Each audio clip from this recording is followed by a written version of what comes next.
Wake up, Lincoln. Come on, it's 6 o'clock. Rise and shine, rise and shine. It's time for Early Break. Brought to you by Sandhills Global. Live from Lincoln, America. Here's Jake Sorensen. Did seem kind of meh. Husker Online, Steve Sipple. Surprisingly good. And longtime college football assistant coach, Bill Busch. I want to buy a couple ducks. I'm bringing 2 ducks to the office. This is Early Break.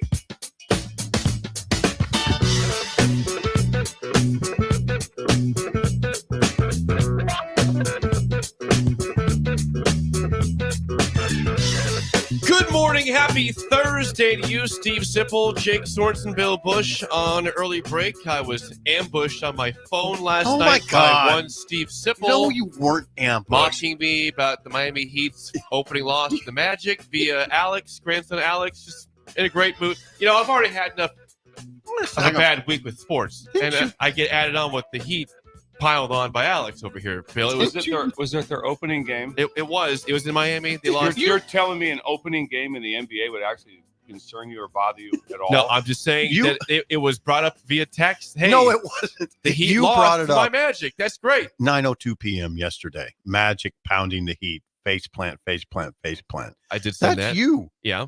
I didn't. And you responded by a screenshot by Alex of saying, yeah, the Magic are pounding the Heat. Yeah. Well, Alex had it on his TV, and I'm always struck by there's a young man in extreme Southeast Lincoln watching the Orlando Magic. Every game. Every single game. Any NBA game is shocking until it gets like to the semi. Well, I'd watch any semifinals. I'd watch any playoff game. Technically, I really would. I'd watch playoffs. I really would. Well, again, is there an in-season tournament? Because that's what really intrigues there me. Is. I don't like it. I don't understand the point of it. Someone please explain to us why this is something that exists. I think it's extra money for the players. They need more. They're getting big contracts. Well, it is a big deal for the younger guys. I mean, they can get a $500,000 shot. That's pretty good. I don't know. This is all for the rookies then, even though I'm the not saying main guys play still? I don't know what it's for. I saw it last year. I was very confused by the point of it, why it was happening. I just know that that was somebody was explaining the significance to me. That was one of the 5 things. The younger players can make a big bunch of cash that aren't getting paid that much. Yeah, Jake, you just said at one point, just wasting my life and my time. Just the same as being, what was it? What was the one before? 33 years. 33 years of betrayal. Yeah, betrayal. I don't think the Heat have betrayed me. They have won titles. They have been in finals before. They have not betrayed me. They have been a very fine franchise. Not mad at them. But the other teams, Dolphins, mostly. Nebraska has betrayed me, probably. Utter betrayal. You think Spoelstra called an early practice this morning to get things right with Pat Riley? Pat Riley got honored last night as in the Hall of Fame of the Heat. I like it when you talk NBA. Did he really? Don't get used to it. This is an NBA show. It's the rarest exception because I got mocked by you and Alex last night via the text. Mocked. Yeah, I did. You brought it up, and I sent you a screenshot. I sent it because I knew that Alex would appreciate seeing that I was paying attention to the Heat. I did not watch a second of the game. I saw the box score. Saw the game cast. They're getting pounded. So, well, Alex is having a good night. Magic are 1-0. The Heat are 0-1. And there we go. There's your NBA talk. And there's one other thing. What's that? I was alerted yesterday. You mentioned the Celtics on the spillover. Yeah, they had 29 3-pointers. Bill, they had 29 threes in the opening game. They took 91. They're 29 for 91. You can double check. Are you pot? They took 91 3-pointers? That's what my dad texted me. I don't. 90. He said, my dad's not. I don't think that's possible. My dad's not an I'm idiot. Looking it up. Someone check that right now. He said Celtics shot 91. I repeat, 91 threes. Let's check this out real quick. Then the 29 doesn't really do a whole lot for me. Well, that's 30%. Yeah, it's a little below. Okay, they took 61 threes. Oh my God, my dad's okay. But think about this. They that's really good. 47%, 29 of 61 is insane. That's incredible. Yeah. That's insane. I just couldn't imagine saying, guys, we want to try to get up 93 pointers if we get a chance. I couldn't imagine watching that game. What would you? I mean, Be careful with your facts. Imagine please. even watching that game. Just cross the half court line. Check. Celtic shot. He said, "I repeat, 91 threes." No, I'll repeat this. They took 95 total shots, 61 threes in the game. Yeah, 132-109, and that's remarkable. All right, NBA talk. That's all I get for NBA. That's not the end of Idle Chit Chat. That's the end of NBA Idle Chit Chat. There was a chance, very strong chance, you did not watch, listeners, one of the most epic games of the football season last night. That Bill Jake informed I needed me of. 20 minutes of Idle Chit Chat if possible. Well, we should do 2 hours of it. We could. Bill, would you tell people what happened last night on a Wednesday night in college football? Kennesaw State at 0-6 beat undefeated 5-0 Liberty at home, and there was a double field storming. Double field storming. They stormed the field, then determined there was 1 second on the clock, made everyone get back in the stands, play one more play. Score, obviously. They restormed the field. How long was the first field storming before they pulled them off? It was a solid 10, 12 minutes. People are dancing, phones are out. All of a sudden, please, the last play is under review. Please clear the field. Had to get the defense back on the field, the offense back on the field. Oh, it was incredible. It was absolutely incredible. They're 0-6, and they beat the team that was leading the league, Liberty. If you look at the CBS Sports rankings, they're like seen as worse than Kent State, who is the contender for the worst team in college football. What league are we talking about here? Kennesaw State. Let me check real quick. You know what they are? Are they Conference USA?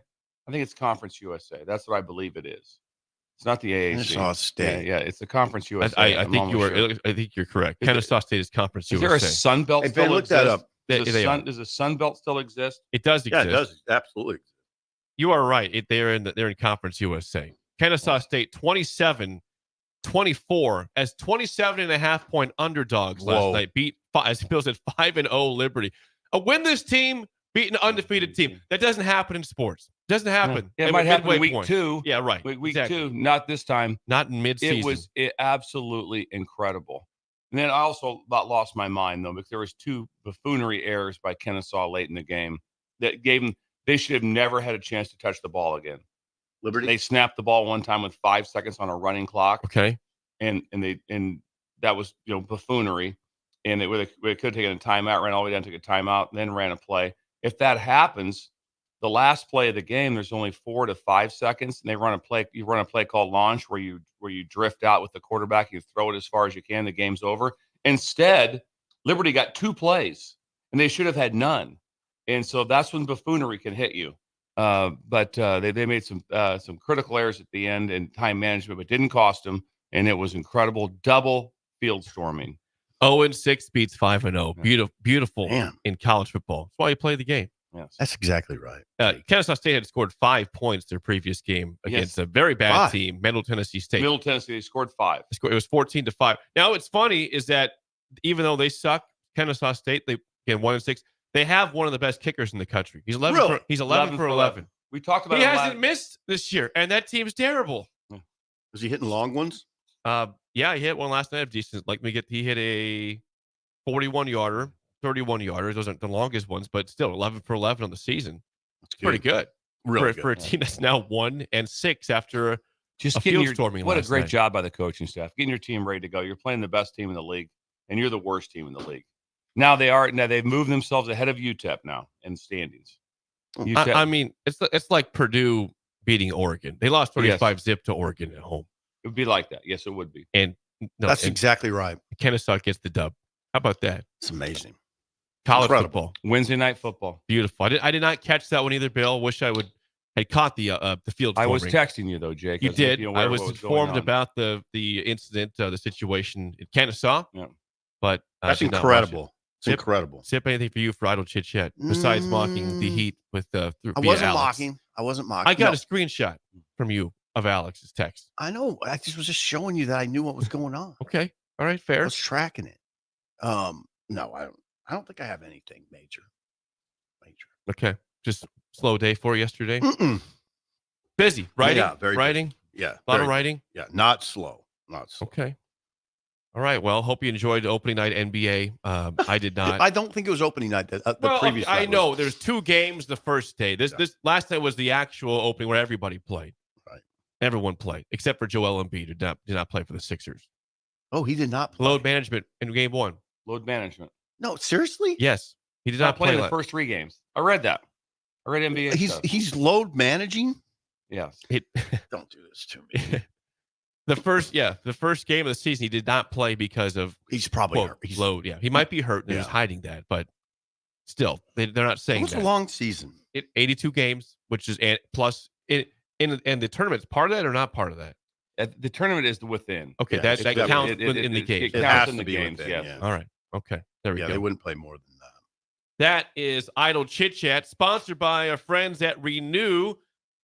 Get the information here. Please call or text David at 402-833-3858 or go to renewyourauto.com. They do everything from body shop, ceramic coatings, window tinting, spray in bed liners, paintless dent repair, and more. Again, 402-833-3858 or renewyourauto.com. Nebraska heads to Ohio State here on Saturday, 11 a.m. kickoff in Columbus. Big noon kickoff once again. The Huskers, I think I saw as of last night, were 26.5-point underdogs against the Buckeyes. Load up on the Huskers. Whoa. Oh, right. Whoa. Load up. I do not that number that's a wow number, especially for 11 a.m. kick. They're coming off of a 49-point loss, so again, you got to bounce back. Remember against Iowa in the first half, it was 7-0. True, 7-0. Ohio State led Ohio was 7-0 at half, and they pulled away in the second half. But the question I ask on behalf of people that want hope here in the state and hope that when they see Ohio State on the schedule in upcoming seasons, it's not just that's an L. Can Nebraska ever get on an even playing level with teams like Ohio State via the transfer portal and NIL? Right now, Indiana's a great story. We'll see again when Indiana plays Ohio State in a couple weeks if they are on a similar playing field or if they're still way off with what they have in the first year of Kurt Cignetti. But do you believe they can, in the very near future, guys, get on a similar playing level with Ohio State? Or is that just too much to ever ask for? No, it's not too much to ask for. It's not too much. No, not for a storied program. Sometimes when it's like, hey, we got to get back, but you're Purdue. You're like, back? Get back where? You've never been in that conversation. So when you've been in those conversations, you always have a chance to get back when you've been in the conversation prior. That always gives you a great opportunity. And especially with an incredible fan base, always gives you a chance. And then, but that's all for overall like that, because we've seen it over and over again where it's not just a bankroll. The highest bankroll in baseball has been the Yankees for like the last 70 years. They have the best winning, but when's the last World Series they won? 2009. 2009 is their last World Series, and they spend more money than anybody. So it's not always that. And just like right now, Vanderbilt, Alabama, where do you suppose the money's at? What do you think Pavia got to go to Vanderbilt? I'd like to know what he got. Not very much. I'm just going to tell you, not very Agreed. much. And so you have it's like, no, you think Indiana's bankroll is huge? You think those guys came over from JMU and just got a large duffel bag full of cash? No, they probably had something, but it wasn't ridiculous. There's no way that's the situation. I have a text from this is where the fan base is at. A lot, not all of them, but some of them. Yeah. Railroader Matt says to the question, I want to say yes, Jake, but my apathy says absolutely not. That's what happens after 56-7. Now, if Nebraska had won the game against Indiana or lost by 7 points or 10 points, good game. Right. I don't think you have apathy right now. Again, 5-2 would still be 5-2, but not the way it went down. You really have let all the air out of this proverbial balloon this season. Agreed. Yeah, if they want to be a different conversation. It would be. You have any thoughts at all? I just agree with what Bill's saying. Can't push back. Okay. It's not healthy. So, yeah, it's good. If you have any thoughts, for text 402-464-5685. But again, you look at Oregon obviously has a lot of money. That's why they can compete with Ohio State. You see that they bring in great players via high school and transfers, and I'm sure they're paying a significant amount to their players.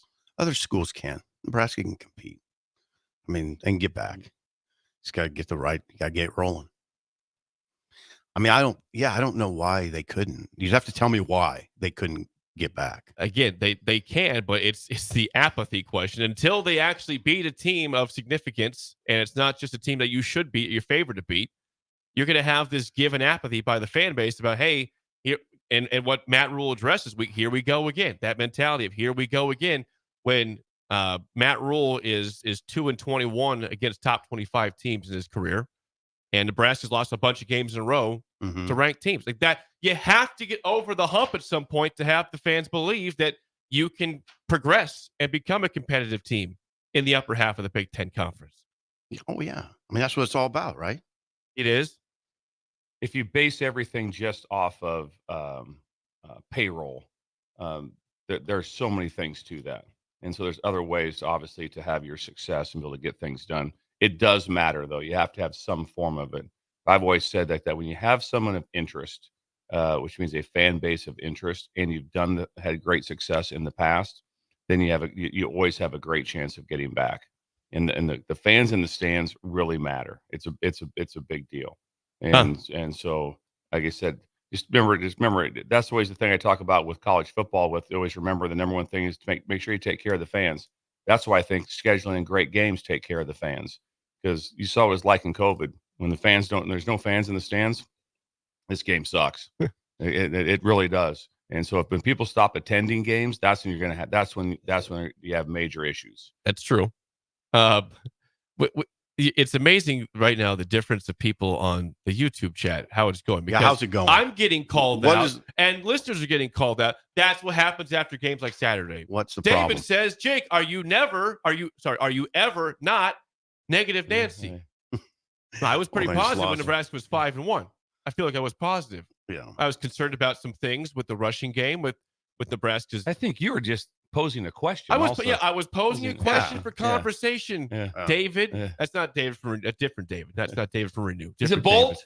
It's not Bolt either. Okay. It's a different David. Well, they lost 56-7. I mean, everything's just uncomfortable. Yeah. Josh J on YouTube says 104 teams have beaten a ranked team since the last time Nebraska beat a ranked team. there you go. These are comfortable times in Nebraska That's why I football. propose idle chit chat for 2 hours. It's not a bad thing at this point with the way Nebraska's going. And they're 5-2. There were people who suggested to me that we do idle chit chat for 2 hours. I'm game. NBA talk. You have to bring Ben in. Ben, you'd have to come on air. Well, Ben has takes for days. We all know that. Ben will have a lot of insight on it. It would be good to have Ben in here. Travis, we could use Ben in here.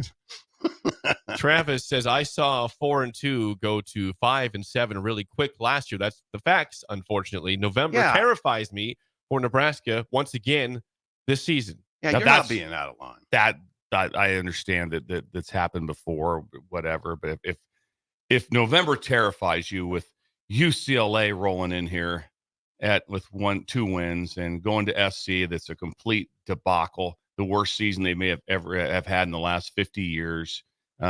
Iowa, no, don't see it. The 4 teams you play after this game right there, you should be. I mean, will they not be favored? They'll be favored against UCLA. They'll probably be favored against USC. Ooh, I'm not sure about that one. I don't know about that one. USC's 3-4. Steve, tell me what they just got beat by Maryland. Yeah, they went over there. Yeah. Well, I know. I'm an idiot on football stuff. So Steve pointed that out yesterday. Favored. No, I don't think they'll be favored. Yeah. From the text line, someone is yelling. Should I yell this one out? Because it's in all caps. It's not always in all caps. It's not negative.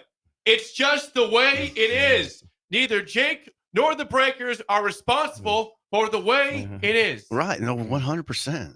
I mean, yeah. It's just, what do you say? Until it happens. Yes. From the text line, someone says, Sip, where is our Iowa State update? You have promised Iowa State updates every day. They're 7-0. We can do that later. We can do that later. Give us the state. I'll do that during the spillover. Okay. About that. Idle chit, the extended idle chit chat for the spillover. Yes. Okay. Ron says he's on board for extended idle chit chat as well, because these are sad, depressing times after what happened on Saturday. Yeah. Well, I'm telling you. And now, here's what needs to happen. Now, Nebraska is likely going to lose on Saturday at Ohio State, but I know that people are going to be saying, "Oh, here we go again, 5-3 going in November." They They have to beat UCLA. This program, for the sake of the psyche of people living here that support this program, that watch across the country, like, I know that we don't like to use the term must win because it gets overused in the realm of sports. But if there's ever been a must win over the last couple of years, more than UCLA, to get that monkey off your back with 3 games to go and not saying, my God, we're going to blow the easy schedule with all these home games in September, and the fact we don't have a monster besides Ohio State, I guess no Indiana on the schedule, it's going to be a must win. To be a lot of pressure. Important. I'll say important. I'm going to go must win because they get that. If they lose again, they're 5-4. Pretty close to it, Jake. They go 5-4, and then now you've got again a bye week, but USC, Wisconsin, Iowa. I'll go must. You're gonna go must win. Yeah, it's big. Okay, but they're all big. I mean, anytime you lose is big. You know. Nels in Big Fork, Montana says, Jake, my apathy asks, any Kennesaw State or JMU player/staff we can go after? I would go after the kicker, but the whole country wants the kicker from Kennesaw State. Everybody's going to want that guy. Yeah. Everybody. 11 for 11. No matter what you say, it's good. Every time he goes out there, he performs. Wherever they put him at, he performs. He does. He's 11 for 11. Someone says, my question is, who cursed the Huskers and how can we break this curse on the program? This is the talk you get into right now. People want some voodoo doll. I don't think there's a curse. People want some voodoo doll. Who's got the voodoo doll? I don't think it's a it? curse. I don't believe in curses. Yeah, I don't believe in that. So I think there'll be, I'd have a hard time thinking the voodoo doll would save it. Voodoo doll. Beef Tacos says, I'm 25. I was born in 1998. My Husker football memories are all from the Bo era. So for fans like me, Ohio State is unattainable. So many of these negative things that permeate the program seem baked into that cake. Yeah, I don't know. I don't know what to say. There's negative thing. I guess negative equals losing. Losing equals negative. There's a lot of positive things that happen, but until you lose, I guess it's a negative conversation. I guess. I don't know. This 56-7 has caused some problems. So uncomfortable. They've caused the whole week to just be sad in here. Yeah. Not I'm just not here, sad. Sad in the state, sad in businesses who were excited about where the season was going, which it still can go there, but it just took a massive drop in terms of belief and expectation. A lot of that is because of who they play next. Correct. If they didn't play Ohio State, you played UCLA this week. Okay, well, it'd be a lot different. I think it'd be a little different conversation. You know. Yes. From YouTube, a couple more comments before we get to break. Let's see. Josh says, Mikey says, I will believe rule is changing it when I see it. Words are cheap at this point. Let's see it on the football field. Yeah, I mean, it's exactly. But I don't think Matt Rule would disagree with that.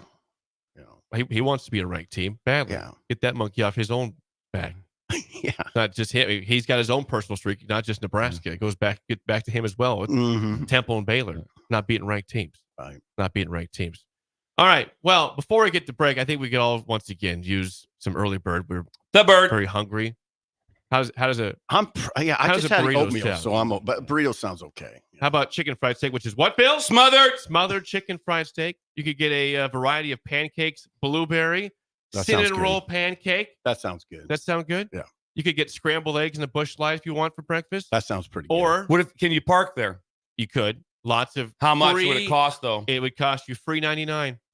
Nothing at all. $3.99. It's free, absolutely free, and lots of parking. $3.99 is one of my best. I've never heard that. Well, now you can use that. Did that just something came out now, or is this something that's been done in radio before? I've heard that one before. This has been done in radio before. I don't want to say I brought that up myself, but you brought it. Thank you. I'll claim it. And of course, the world famous hash hole. Oh, jeez, got me. That's 2 days in a row. That's 2 days in a row. Please stop, Jamie. We'll fix that. 19th and K. Again, lots of parking, free parking. Also, locations in Omaha and Iowa if you want to get there.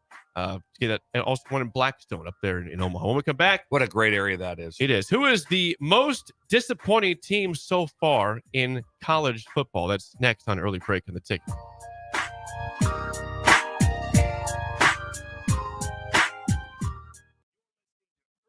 Break with Steve Sipple, Jake Sorensen, and Bill Busch. Sponsored by Sandhills Global on 93.7 The Ticket and theticketfm.com. Are you ready for a new opportunity? Check out Sandhills Global. Join a dynamic team where your skills are valued and your career can soar. We offer full-time positions with a 4.5-day work week, competitive pay, excellent benefits, and a positive work environment. From IT and marketing to sales and finance, we're looking for talented individuals just like you. Apply today at sandhills.jobs and take the first step towards an exciting future. That's sandhills.jobs. Don't wait, apply now. All right, Rico, let's do the final checklist before we head out. We have a lot of people coming to the tailgate today. I'm ready. Burgers? Check. Chips? Check. Icy cold beer? Check. Except this one. I'm forgetting something. Wait a second. Where's the Führer's cheese spread? I can't stop eating it. Rico, relax. I always pack extra. It's the biggest hit of the tailgate. For the best appetizer, party dip, and tailgate snack, load up on Führer's cheese spread today in most local grocery stores. Hi, I'm State Senator Bo Ballard. I was born and raised right here in Lancaster County. I understand the value of hard work by being involved in our family business. I built my own company, creating jobs right here in our community. Nebraska families and business owners need lower taxes, more affordable health care, and a great education system. That is why I fought for the largest tax cut in Nebraska history, reduce the cost of healthcare, and help pass the biggest investment in our public schools. I'm Senator Bo Ballard, and I humbly ask for your vote on November 5th, paid for by Ballard for Nebraska. Unearth the secret to long-lasting tires at Tread's Central Tire Pros, a league apart in commitment, service, and expertise. This isn't just about rubber meeting the road, but trust, safety, and surety converging in perfect harmony. This is where expectations are exceeded every time. Make your appointment today at Tread Central Tire Pros, just south of Cortland on Highway 77, or visit our website to explore our services. Remember, when it comes to tires, choose Tread Central Tire Pros because we tread differently. Hi, this is State Senator Carolyn Bozin. As a state senator, wife, and mom, I believe Nebraska is a great place to work and raise a family. My husband Reggie and I are local family business owners and proud to be involved in our community. Property tax relief is important to every family. Last year, I voted for the largest property tax relief package in Nebraska history, and I will continue to advocate for property tax relief. Vote Carolyn Bozin on November 5th, paid for by Bozin for Legislature. Automotive Solutions is Lincoln's one-stop shop for all your vehicle needs, from vinyl wraps to engine repair and maintenance. Automotive Solutions offers fleet services as well as painting and graphic design for vinyl applications, plus installation of vinyl for boats, trucks, cars, and anything else you want wrapped. Perfection is their standard, and they never settle for less. Call today at 531-249-5600 or go to automotivesolutionslincoln.com to learn more. That's Automotive Solutions, 2024 Southwest 5th Street in Lincoln. Hi, Sean Callahan here for Koppel Chevrolet GMC, and we want to thank all of our customers for a great September. And now it's time for our annual Halloween sales event happening right now at Koppel. Get 0% financing at Koppel. You heard right, 0% financing on select new models. Also, huge discounts up to $11,500 are available. It's our annual Halloween sales event. Get $11,500 off or 0% financing at Koppel. So please stop on by or check us out online at koppelcars.com. You'll be glad you did 0% with roof credit. When you're in the stands and have the ability to control your irrigation in the field, it's a game-changing moment. Valley is where farming meets end zone efficiency. With AgSense remote irrigation technology, farmers become the MVPs of their fields. Experience real-time, play-by-play action and control that keeps you ahead. Score big with irrigation technology from Valley. It's technology that improves your life and lets you be at the game and in the game. Find your local Valley dealer at valleyirrigation.com.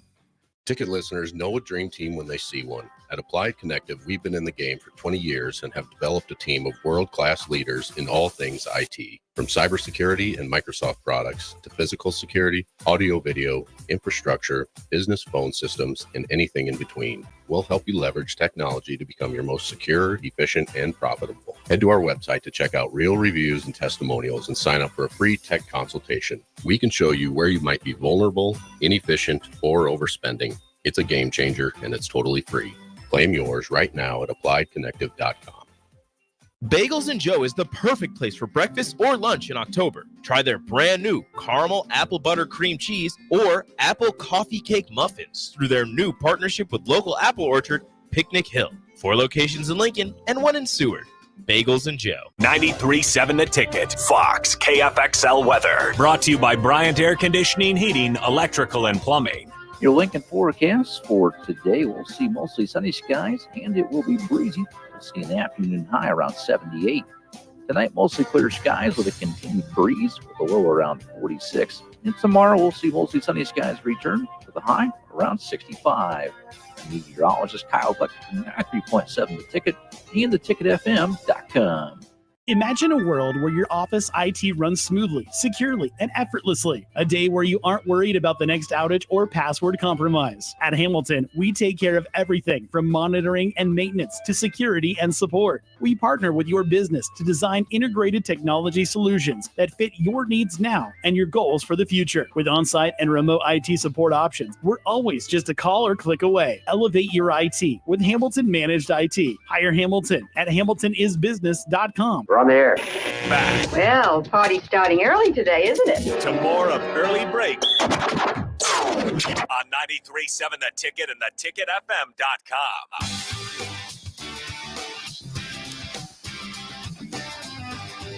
Segment 2 is always sponsored by our friends at Beck's Hybrids. Farmers know that volume discounts are a major factor when ordering seed. Oftentimes, discounts are lost buying from multiple brands, but Beck's has the most diverse lineup in the marketplace. Go to beckshybrids.com for a full farm quote. And always remember the 3 F's: faith, family, and farming at Beck's Hybrids. And Trevor's got things going out there right now. We'd really like some people to stop by at Goner. They have kind of a mini open house going at all times, but it's a big building. It's a big building that they have got things ready to go to show what they're showcasing. And also the big thing for them right now is with the space, with all the seed, a lot of seed being gone, they have all of their rewards items out. Their boats, their golf carts, all their stuff that you get away in the rewards program is all laid out. And so you really get a chance to see it, get a feel for it, for the things you're going to be gathering for free when you sign up with Beck's. BecksHybrids.com. Thanks to Trevor and company for always being a sponsor of our show. Okay, when things aren't great at your own program, you like to look at other programs that are doing worse than you. CBS Sports yesterday put out a list of college football's 10 most disappointing teams this season. Now, I guess it'd be obvious that I think maybe Florida State is the most disappointing at 1-6. It says that they were ranked 10th off the bat, lost to Georgia Tech in Ireland. It's gone south ever since. Their one win against California, that's it. They are obviously number 1 on the list, but there's other teams, if you haven't been paying attention, that are struggling this year, including Auburn. Auburn is 2-5 on the season. They did not begin the season ranked. They were unranked, but they are 2-5 in year 2 of the Hugh Freeze era. This is a really good article by CBS Sports, and I didn't know that TV cameras keep showing Peyton Thorne and Freeze bickering. Peyton Thorne's the quarterback. Yes, he is, from Michigan State. Peyton Thorne, again, just stuff that I forget that blows my mind. Peyton Thorne guided Michigan State to an 11-2 record in 2021. It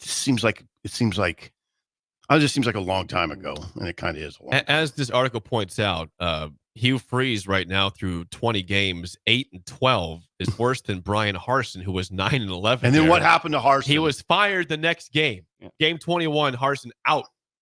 Fired out, made up a fake story about him with another girl, which wasn't true. Tried to ruin her life. I mean, beyond belief what went on there. Let's try to avoid that. What did Harsin do? Nothing. They didn't win enough games, but there was a story made up about a recruiting aide that there was something going on between the two, and it was 100% false. Oh God, 100% false. That can happen, and it could happen. I think that stands out to me the most is Kansas, Arizona, because they return quarterbacks, and so you felt right away. It's like and those quarterbacks are both still playing. Utah was a quarterback returning, but injured early, game 2 with his finger out. Now he's hurt, with his calf. He's done for the year, maybe done forever. So those stand out to me because the quarterback was back. And then the Michigan stands out because they sat there all year. The head coach, Sharon Moore, was there. So was the OC. And they were like, we're good in the quarterback room. We're fine. And they didn't go get a quarterback. And now they don't even remotely have a quarterback. They do a rotation basically to throw a forward pass. I think they're 132nd in passing yards. Yeah, they don't. They're atrocious. They don't atrocious passing. And so that's a giant. That is a mismanagement because they have a good enough defense and talent. They have some high draft picks still on that team. So those teams jump out to me. And then I would push back on Virginia Tech really hard. The bad call against Miami, and they're still just one loss in the league, so they're still in the playoffs. I'm surprised they put them in here. Yeah, I would not put Virginia Tech at that. Now they played bad. To say the Rutgers game, Vandy doesn't look near as bad now. No, but the Rutgers game does. There's one game they didn't show up in, and that was Rutgers. They point out again for the disappointing teams, like you mentioned, Bill. Arizona was 21st preseason. They're now 3-4 with Noah Fafita, good quarterback, great last year for Jed Fish, who moved on to Washington. Has not gone well for Brent Brennan in his debut, taking over a good team at Arizona. I mean, they got beat 34-7, I think it was, by Colorado. I mean, they got beat by BYU handily the week before that too. Yeah. They've been pounded. Just got stomped. Yeah, so it is. Yeah, it's a bunch. Ole Miss, a little bit. I would say that. I would say that Kentucky loss is the one that's way harder than the LSU one. The LSU, they had the game won about 4 times. Yeah, that was and failed to close it out. But the loss to Kentucky is very big. Then USC at 3-4. I mean that's a wow. And I still think they have to change quarterbacks and go to the transfer from UNLV to give them some sort of a spark. So I don't know what you build on right now. That's a program that's built for the conversation is basically national playoffs, Final Four, what you name it. That is how that is perceived. And wow, 3-4 is something. Losing to Maryland. Lost to Maryland. That's a cross country trip, to be fair. But UCLA just beat Rutgers though, so it didn't help the cause. They are 4 plays away from being undefeated. I mean, they really are. It's like there's so many things they could have done, but still, it's 3-4. That's rough for Lincoln Riley. And rough. I mean, he's getting paid $10 million a year, so it's not. Like his last, what you guys said the other day, was 11 games or 12 games. I mean, he's won like 3 or 4 games in the last. I mean, it's been horrible. What is it? The Trojans are 1-4 in conference playing 5-9. The Trojans are 1-4 in conference playing 5-9 overall since starting last season 6-0. 5-9. 5-9. That's incredible.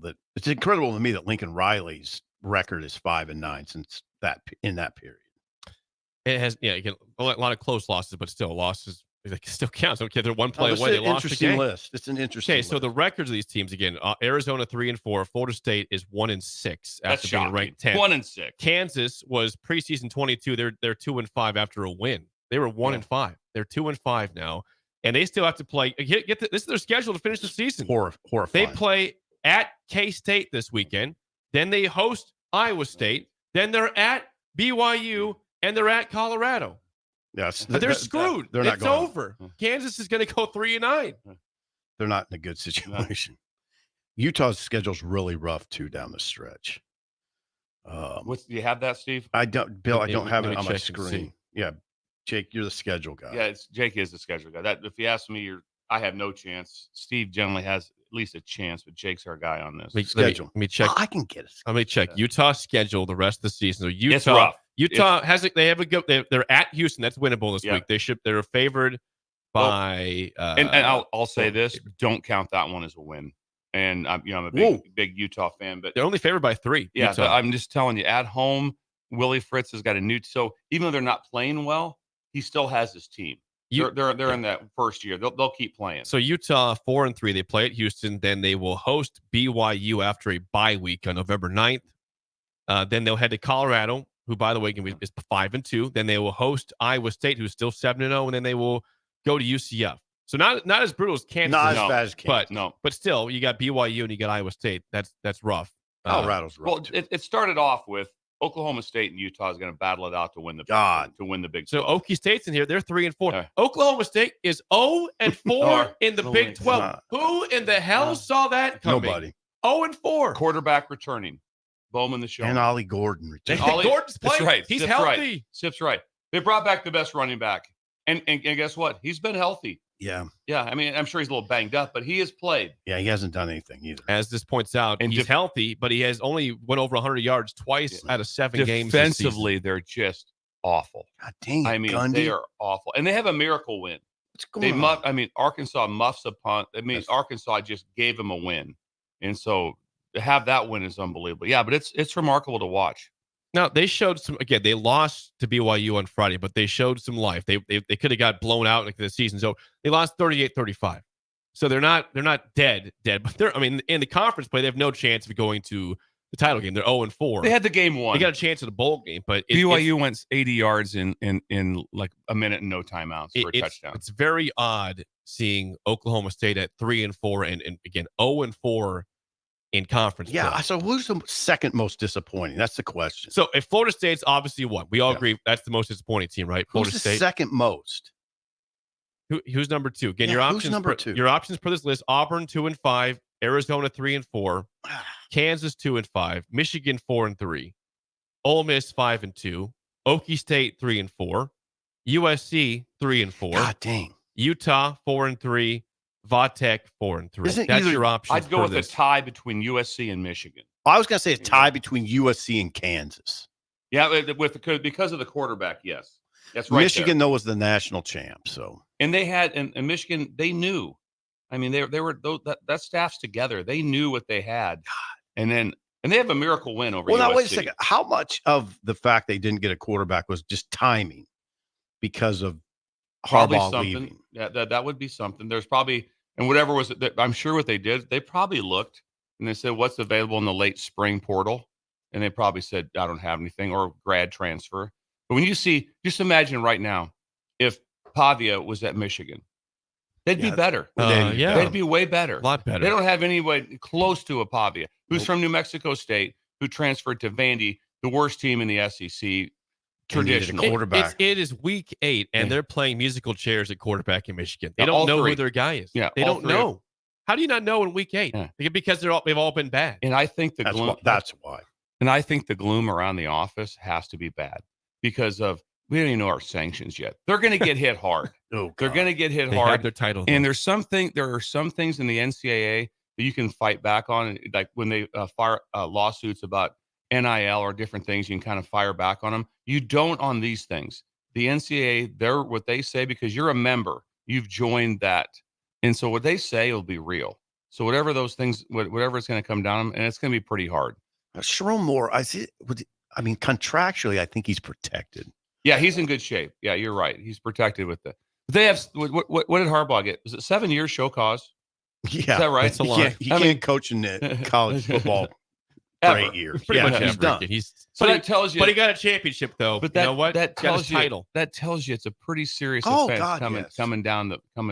Oh God, It's pretty Well, serious. and look, down. so Michigan is 4-3 now. Again, you can't take wins away, but at the end they got lucky against USC, right? They got lucky to win that game. Remember the Minnesota game? They're up big, and the onside kick that was recovered by Minnesota. Yeah. They lost that game basically. They probably would have lost. Minnesota was rolling in that fourth quarter, down by 3. They could have won that game. Also, when they recovered that ball, they were like 4 yards from field goal range. The ball was way down the field on the recovery. I'm more shocked also that Virginia Tech is on here and Oklahoma isn't. Yeah, what's that all Oklahoma? about? Yeah, right. Why is Oklahoma not on? OU not Great on point. this thing? Oklahoma's got to be. They're 4-3. They have Yeah, no why offense. Oklahoma's not on here. They're not. I haven't seen No. them on the list. No. And they're just that Oklahoma should be on this complete dumpster fire. No, they put Ole Miss. They put Ole Miss at 5-2 above Oklahoma. No, Oklahoma. They should be missed on on that one. But both Oklahoma teams should be on here. Oklahoma State And you Oklahoma. can't figure out. So they decided they were going to redshirt their Jackson. Is it Jackson Arnold? Am I saying that right? Yeah. Yes. Is that, but Arnold. they were gonna now they've named him the starter again. They're desperate.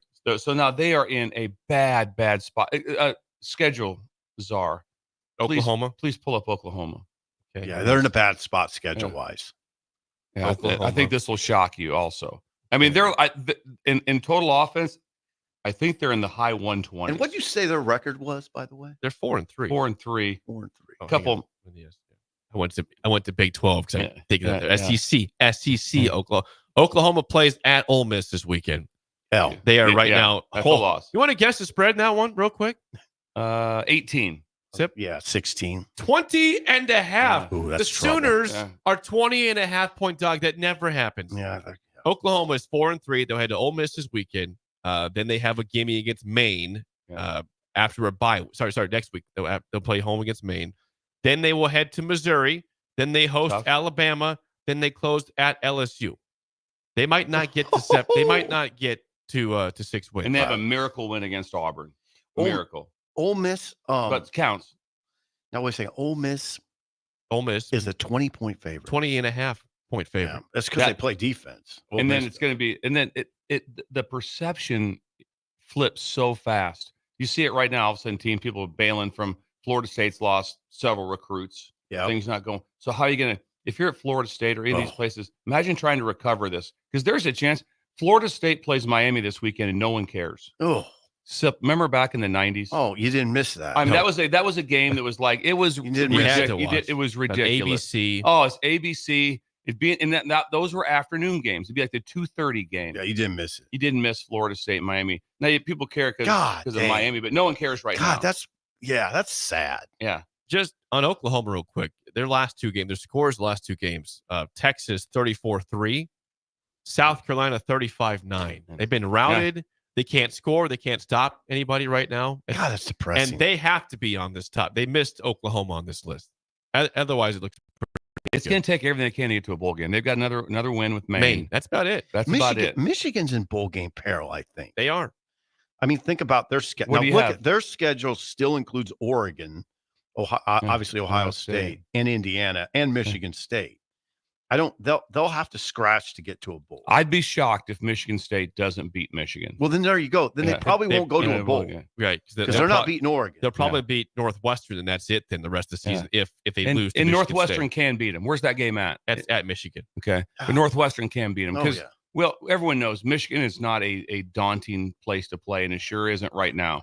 Because the big house will have, they'll be the upper area of the stadium, there'll be no one there. Well, this all points up something that's very important. It's fragile. It's all very fragile. Oh, fragile. It's all very fragile. A lot of disappointing teams. Alabama looks a little fragile. Think about that for a second. I mean, 2 losses. The decisions that'll be made by head coaches and by recruiting staffs and your GM are so, because just think of the teams that improved dramatically that had nothing going for them. The Vanderbilts. So it's like all of a sudden they had nothing going for them, and they figured out a way to get it done. And they found a way to find players from New Mexico State, from different places, to show up and play for them. I think you're going to see this more and more. I think just the wild swings and I think parity is going to become more of a thing. A lot of disappointing teams this year. Nebraska, not one of those yet at 5-2. Well, yeah. How far are they from this? They're not on the list. They're far still from the list. Are they? A couple more losses. The numbers still matter. Yep. 5-2. 5-2. Nebraska not still matters big time. When we come back, Rick Heyman's Song of the Day next on Early Break on the Ticket. You're listening to Early Break with Steve Sipple, Jake Sorensen, and Bill Busch. Sponsored by Sandhills Global on 93.7 The Ticket and theticketfm.com. Midwest Bank is proud to be your local community bank right here in Lincoln. This is Kim with Midwest Bank. We know there is more to your business than numbers and spreadsheets. For us at Midwest Bank, the people who make up a business matter most. We believe in getting to know you and your business and providing customized banking solutions that help protect your business and help it grow. Schedule a free consultation with us today. Your community, your bank, Midwest Bank. Learn more at midwest.bank. Member FDIC. Gary Michaels Clothier's 41st anniversary sale is happening now. Our entire new fall inventory of suits, sport coats, sweaters, slacks, outerwear, footwear, all now marked up to 41% off. Don't miss your opportunity to save big on brands like Marcello, Bugatti, Jack Victor, Heritage Gold, Alberto, and Zanella. It's the Gary Michaels 41st anniversary sale going on now through November 2nd. Gary Michaels Clothier's 56th and Pine Lane, right here in Lincoln. All right, Rico, let's do the final checklist before we head out. We have a lot of people coming to the tailgate today. I'm ready. Burgers? Check. Chips? Check. Icy cold beer? Check. Except this one. I'm forgetting something. Wait a second. Where's the Führer's cheese spread? I can't stop eating it. Rico, relax. I always pack extra. It's the biggest hit of the tailgate. For the best appetizer, party dip, and tailgate snack, load up on Fuhrer's cheese spread today in most local grocery stores. Hi, Sean Callahan here for Couple Chevrolet GMC, and we want to thank all of our customers for a great September. And now it's time for our annual Halloween sales event happening right now at Koppel. Get 0% financing at Koppel. You heard right, 0% financing on select new models. Also, huge discounts up to $11,500 are available. It's our annual Halloween sales event. Get $11,500 off or 0% financing at Koppel. So please stop on by or check us out online at koppelcars.com. You'll be glad you did. 0% with roof credit. This is State Senator Carolyn Bozin. Public safety is important in our community. I have a proven record of protecting public safety. I have prosecuted perpetrators of domestic violence, advocated for the rights of child abuse victims, held sexual predators accountable, and fought to keep drug traffickers off our streets. This is Senator Carolyn Bozin, and I will continue to fight to keep our community safe. Vote Carolyn Bozin on November 5th. Paid for by Bozin for Legislature. Big box stores are tempting for buying equipment for your high schooler in sports or for yourself in your sports leisures. But buying new is awfully expensive. Why not go somewhere with new and used options? Play It Again Sports has quality, slightly to gently used equipment, and 50% of their inventory is actually new equipment. And it's more than baseball, softball, and golf. They also have equipment for disc golf, fitness, hockey, and more. Plus, they're always buying products. Bring your gear you're done with and get trade money on the spot. Play It Again Sports at 48th and Vine. The Lincoln Stars salute some of our country's bravest workers with First Responders Night, Friday, October 25th, when the Stars host the Tri-City Storm at 7:05 p.m. All policemen, firemen, and paramedics can get $5 tickets to that evening's game. Make sure to stop by our concession stand for a walking taco food special all game long. To get your discounted tickets, please email christian@lincolnstars.com. Things that impair you come in many different shapes and sizes. Some are the shape of beer and liquor bottles. Others look like cigarettes but aren't cigarettes at all. These are the things we know impair us, the things our parents warned us about. What we're not always aware of is our new prescription or the over-the-counter medicine we picked up just for allergies or a bad cold. See, it doesn't just matter how much of a substance you take. If you are impaired, driving is deceptively dangerous. Don't drive impaired. Paid for by the NDOT Highway Safety Office. Empower a child today with the Teammates Mentoring Program. Hope is only a conversation away when you choose to share your talent, time, and heart with a child. Together, you can build a relationship based on strengths and chart a brighter future, 1 week at a time. Find out how you can be a mentor by visiting LincolnTeammates.org. Become what you needed as a kid by joining the Teammates Mentoring Program today. Hello, Charlie Stone here, and joining me is Andy Goodyear of Honda of Lincoln. Andy, I was noticing on your website you have more than 150 new 2024 and 2025 Hondas in stock right now. Yes, we do, Charlie. It's neat when you drive by and see all the cars on our lot, and we have most all models and all different colors available, and we even have more than hundreds on the way. We also have the all-new, all-electric 2024 Honda Prologue in stock right now. We have a few of them to choose from.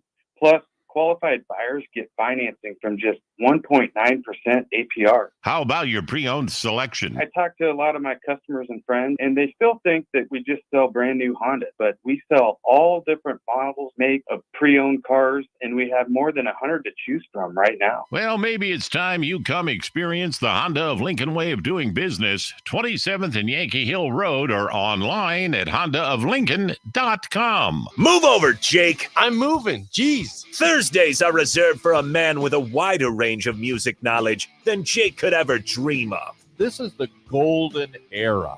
You would hear this on any radio station. You know, it wasn't like it is now. Okay. You know, you got country, you got R&B, you got pop, you got rap, you got rock. They didn't have that then. You heard everything. A man who knows a good song when he hears it, just as much as a good diamond when he sees it. You get a diamond! Yes, I do get a diamond. I get a diamond, and that makes me happy. It's time for Rick Heyman's Song of the Day, sponsored by Sartor Heyman Jewelers, on Early Break on 93.7 The Ticket.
Once again, your song of the day, Panama from 1984 by Van Halen. 464-5685. 1 is bad, 10 is good. Text your rating on Rick Heyman, Sauter Heyman Jewelers song of the day. Rick, what's your new theme? Go ahead, ask again. What's your new theme, Rick? High tea. High tea. That's right. Testosterone base. I asked. High tea. Okay. You have low tea. I think, not low tea. I think all of us around here need a little high tea right now. We could use some, yeah.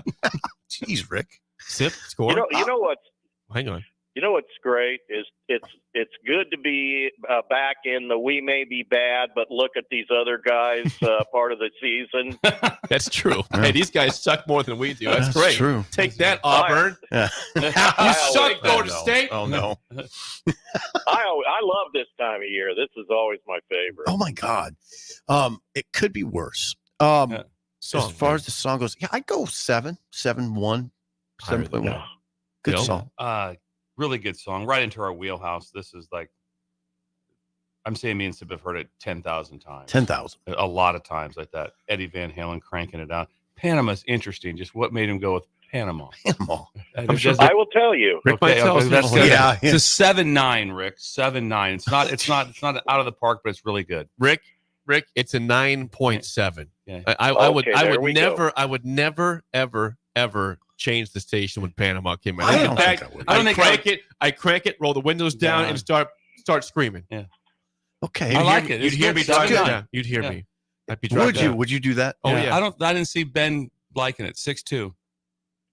5.2. Oh God. 5. So come Rick, I'm with you on that. Audibly disappointed. Come on, Ben. The youth of today let us down. We need to get Ben out to Limitless Mail, I guess. Some high tea. He's a little young for that. A little young for how he needs right now. Well, maybe not. Ben, you need maybe some injections? Maybe he needs some early injections. I don't know. Well, working that for young Ben. Wow. Ben, it's okay. Man, I haven't talked to you guys in a while. I had a concussion about 2 weeks ago, and I've been traveling, which is real smart. My brain is. Rick, we had you on last week. Oh, did 2 weeks ago we had. See what I mean? 2 weeks ago you were on last week with 18 wheels. Yeah, you have some symptoms. You definitely got symptoms, Rick. Right. Yeah, you're in protocol. Yeah, you're in concussion protocol. We're gonna check you out, Rick. Yeah, I can't remember what happened an hour ago. Okay, You just played Panama. From Van Halen. Thank you. 1984. Thank you. Van Halen, as of 2007, had sold over 80 million records worldwide. Now, that's important to note. Okay. Despite the name, this song. Well, let's talk about this song. This song is not about the country of Panama or the city of Panama, where I live sometimes in Florida. Oh, there's one in Lincoln, Nebraska too. Just south of us. Oh, yeah. No, Don't there's forget that Panama Panama, down the village. in Lancaster County. Yeah. My buddy village. Travis lives down there. Yes, he Okay. does. This song is written about a car. Lead singer David Lee Roth explained the meaning, saying the song suggests suggestive lyrics, but David Lee Roth saw a car race in Las Vegas, and it was he saw a car named Panama Express. And then it was also the name of his Opel Kadett, which was a little dinky car back in the day. I think they were Italian. This is the best. Roth wrote the song after being accused by a reporter of singing only about women, partying, and fast cars, when he realized he had never written a song about a fast car. So he had to write this. And Eddie Van Halen says it was... Yeah, he was inspired by AC/DC's chord rock. By the way, if you go watch this video or other videos of Van Halen, the guitar work on this song is truly incredible. And Eddie Van Halen was the virtuoso of the electric guitar of our era. There's a lot of good electric guitar players out there. Eddie Van Halen, you got to be right up there in the top 3. Pretty good. Ooh. Yeah. So in '73, they were called Mammoth. They changed their name to Van Halen. David Lee Roth What a character. The reason they hired him was because he owned a PA system. And back then, that was everything. Because it was really expensive and big and bulky and hard to get around. So nobody really wanted to buy their own. But they knew this dude. He had a PA system. And his dad was an ophthalmologist, so he had money. So he would hang around and rent out his PA system to different bands, and eventually they hired him to be the lead singer. And in the beginning, they didn't like him. They thought, I don't know, he wasn't a very good singer in the beginning. But they took off. They played high schools. They played. This reminds me so much of Guns N' Roses. This is all L.A. Guns N' Roses came and played when they were first coming on at a music store by me when I lived in Orange County, California. Nobody had ever heard of these guys. So this is the same with these guys. They went out and built this thing from the ground up at high schools, at clubs. They probably played for several years in the local area, just building up this huge following. And it got to the point where if they played somewhere, they would literally have to shut down the roads because there were so many people showing up. So Van Halen is a really interesting all-American band, even though they're not originally, their background, the Van Halen brothers, is not originally American, which we'll talk about here in a minute. So with that in mind, let's go to the Stump the Sippers. Okay, here we go. Sip, ready? And by the way, the middle to the end of that song, where it gets down and he's reaching down between his legs. Yep. Yes. I mean, is that like one of the greatest parts of a rock and roll song ever written? I've never really heard another song that's that good in that part. What part is it? Yeah, he starts talking, basically. Oh, yeah. Yeah, he's talking and the music gets low. Okay. Were the Van Halen brothers born in Germany, Amsterdam, or Finland? Zip. God. I thought they were Finland. You get a CZ, Amsterdam. That's crazy because I thought it was Finland. I'd lost that one too. Sworn it was Finland. We all thought it was Finland. I already blew the second question. This is for Bill. The next question for Bill is Eddie Van Halen's son. You may or may not know this. With Valerie Bertinelli, is his name Mozart, Wolfgang, or Adamaeus? Layup, Wolfgang. You get a diamond. God, good job. Brilliant. Wolfgang. Was that a layup? Seriously? Everybody. Okay. He's famous. Yeah. Oh God, he's a great Still guitar doing player, music. and he's got a show on XM radio that's really good. Serious? And yeah, what Are you year? Yeah, I'm serious. What year? They're in the Rock and Roll Hall of Fame. What year did they enter? 05, 11, or 07? Take it, Steve. I don't know. 7. You get a diamond. Yes. Total. Yeah, we went 2 for 3 Steve there. does Nice so job. much with music. Oh, total guess. He's Total a guess. Musical genius over here. Wow. Any Idiot. more? What else you got? Any more Rick? That's trivia, all I Rick? got right now. IT. You want me to shift here? Well, by the way, Rick, someone's saying on the text line regarding your concussions, they said put a Guardian helmet on, Rick. You'd be like Tua. You got to have the Guardian I helmet need on. one. I'd love to need see. one. I'd love to see you whipping down the road with a helmet on in a car. Dude, let Yeah, me watch tell out ya. for yourself. Rick, you were Rick. on last week and you had no knowledge of it. It's Yeah, I concerning. forgot. It's concerning. You sound good, yeah. though. Sound fine, Rick. Thank you. Thank you. Yeah, that was good. That was good. High T. So describe what songs we're going to be getting for the Yes. next X amount of months. Yes. Well, we're gonna be getting high testosterone songs through the end of the year, which is what rock and roll has always been. Rock and roll. And there will be some country in there too, but no, we're going high testosterone all the way, man. Everybody needs some testosterone injections right Limitless now. male. Come on, man. So we're not going to get Harry Chapin, right? We're not going to get any of cats that. in the We're getting- cradle. No cats. So we're not going We're to not get. getting cats in the cradle. We're not getting any carpenters. We're going all the way, baby. Croce. Come on. Croce? Jim Croce's out. He had a No couple. Jim He had a couple Croce, good songs no. though. Dan Yeah, Fogelberg. we're not. Hey, listen. Dan Hey, don't be Fogelberg. dissing Dan I know. Fogelberg. How you Don't pulled be out dissing. That might be the best thing I've ever heard on the show. How you pulled out Dan Fogelberg. Got a Do Christmas not song. be dissing my Dan Fogelberg. He's got Is that some the one high-key where they songs, too. meet at the store? Store. Okay. Yes. All Rick, right. hey Rick, Met my old lover in a grocery store. Rick, what's happening right now at Sartor Sat Haven and talked Jewelers? Well, you could meet at Sartor Haven Jewelers with your old lover. Good. And if you mention that you're a breaker, you get 10% off. Christmas is coming, by the way, fellas. Take a look. Hey, yes, we're doing a men's night this year. A men's night with whiskey, hang and on, beer. You got to whiskey come. and beer. It's going to be fantastic. So watch for that. That's coming up. Hey, you know what? We're 119. We don't look a day over 110. And we are doing a ticket giveaway for the UCLA football game. If you want to go see that, that should be, maybe we got a shot at that. Go on our website, sartorhaman.com. Look, we're 4 generations of excellence, guys. Hey, why would you mess around? And here's the other thing. No matter what, you cannot fix your own jewelry. I don't care how many YouTube videos you watch. You've got to buy your jewelry from somebody that you can trust. Yes. We have been around forever. We have the best jewelers in-house. We will take care of you. Don't mess around. You want to be a hero? It's not just the ring, fellas. It's the box it comes in.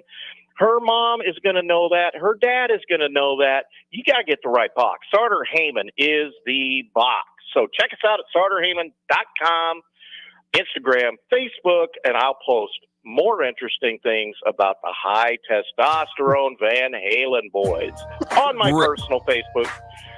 Rick, please let us know on your personal Facebook if Dan Fogelberg is still touring. Is he what? Touring. Dan Fogelberg. See if he's still touring. Dan Fogelberg passed away about 15 years ago, my friend. Yes, he's not dead. Rick, he will not be touring. Rick, so the answer's no. The answer's no. Hard no. We'll talk to you next week, Rick. There you go. I can't hear you. What do you say? We'll see you next week, Rick. Thanks for your time. Bye-bye. Bye-bye. Rick Heyman. How you pulled out Dan Fogelberg is the funniest you ever heard.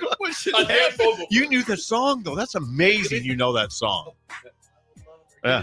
Does Jake know that song? Jake. I'll look it up during the break and see if I know the song. It's really long. We're still on air. We are on air. I didn't know that. Be careful. When we come back, we will have Mike Schaefer's song. Mike Schaefer's song of the day. Mike Schaefer's here with us. Awesome. Another song of the day. Thanks for really breaking the ticket.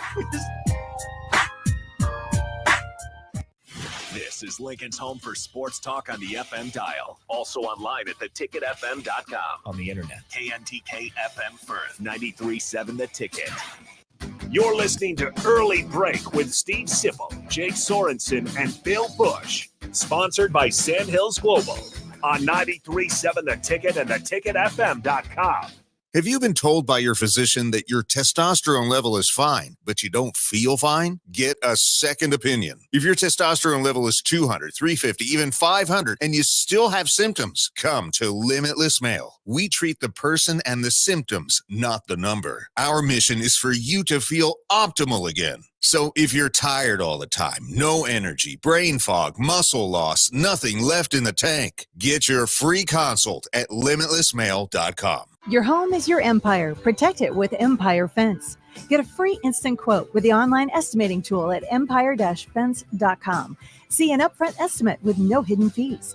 An Empire Fence can provide privacy and improve the appearance of your home. Keep kids and pets in or out of your yard. Increase security and add value to your property. Visit empire-fence.com now to view the stylish and maintenance-free possibilities for your home and get a free instant online quote. Let Empire Fence protect your empire. You can help fight deadly diseases like RSV and influenza while getting paid for your time. Velocity Clinical Research is now seeking clinical trial participants in your area. Participants can receive compensation for study-related time. No health insurance is needed to join. Find a study near you at velocitytrials.com. That's velocitytrials.com.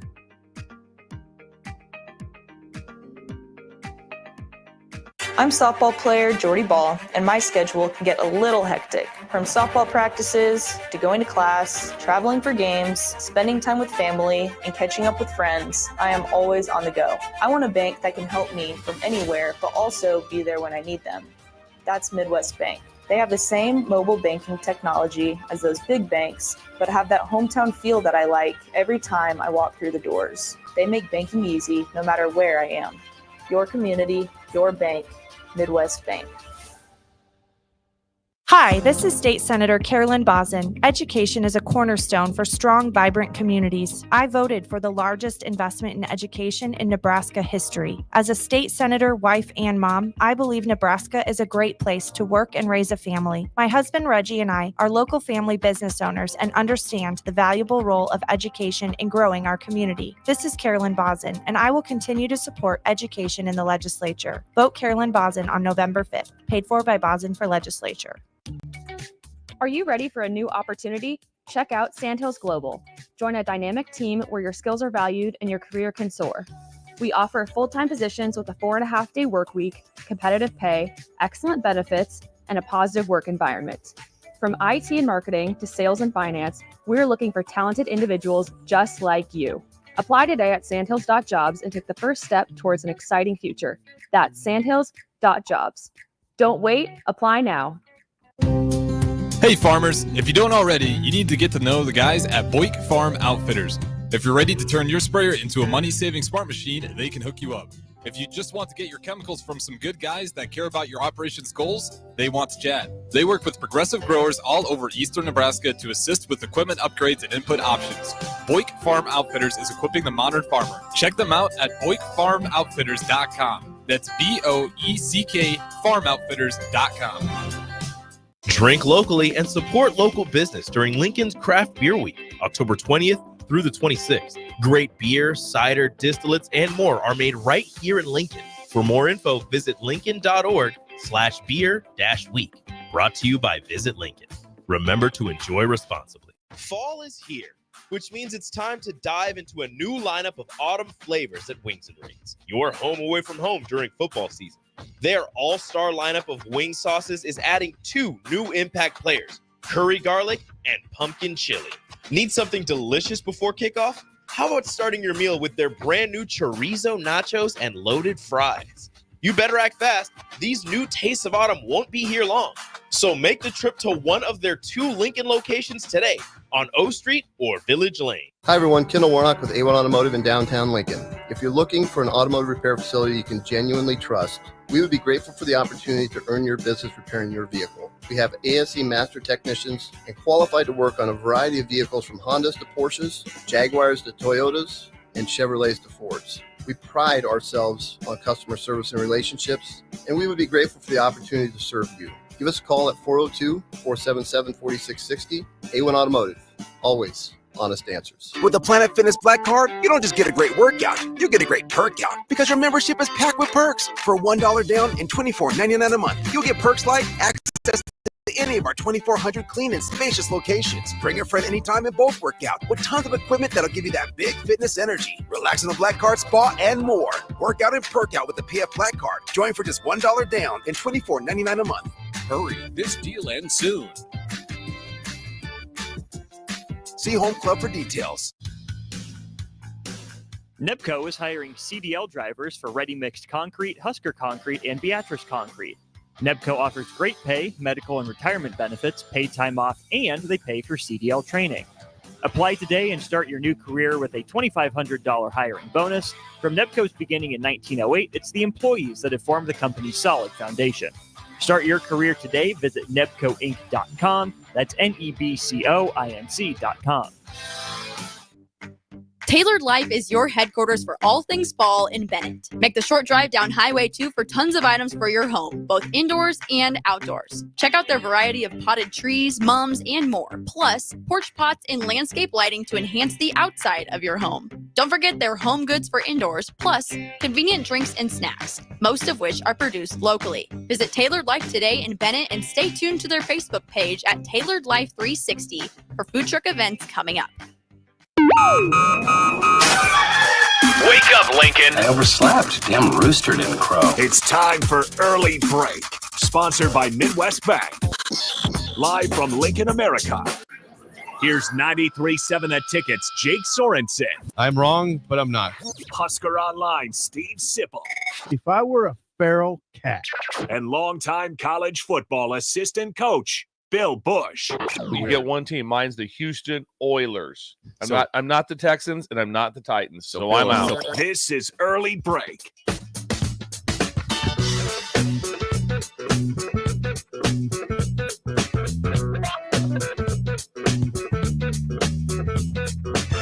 Welcome back to Hour 2 on a high tea Thursday, according to Rick Heyman, Steve Sipple, Jake Shorts, and Bill Busch on Early Break. Hour 2 is always sponsored by our friends at Midwest Bank, member FDIC. Location in South Lincoln at 27th and Jamie Lane, also at 70th and Pioneers. And does Shin Daddy have anything going on today in Creighton? Shin Daddy texted in. He said, please press pause on the plan for today because he wants to invest more in the low T. Do we have anything for that, Ben? Oh, that's beautiful. Listen to that. Listen to them tickle the ivories. Who's singing this, Steve? Dan Fogel.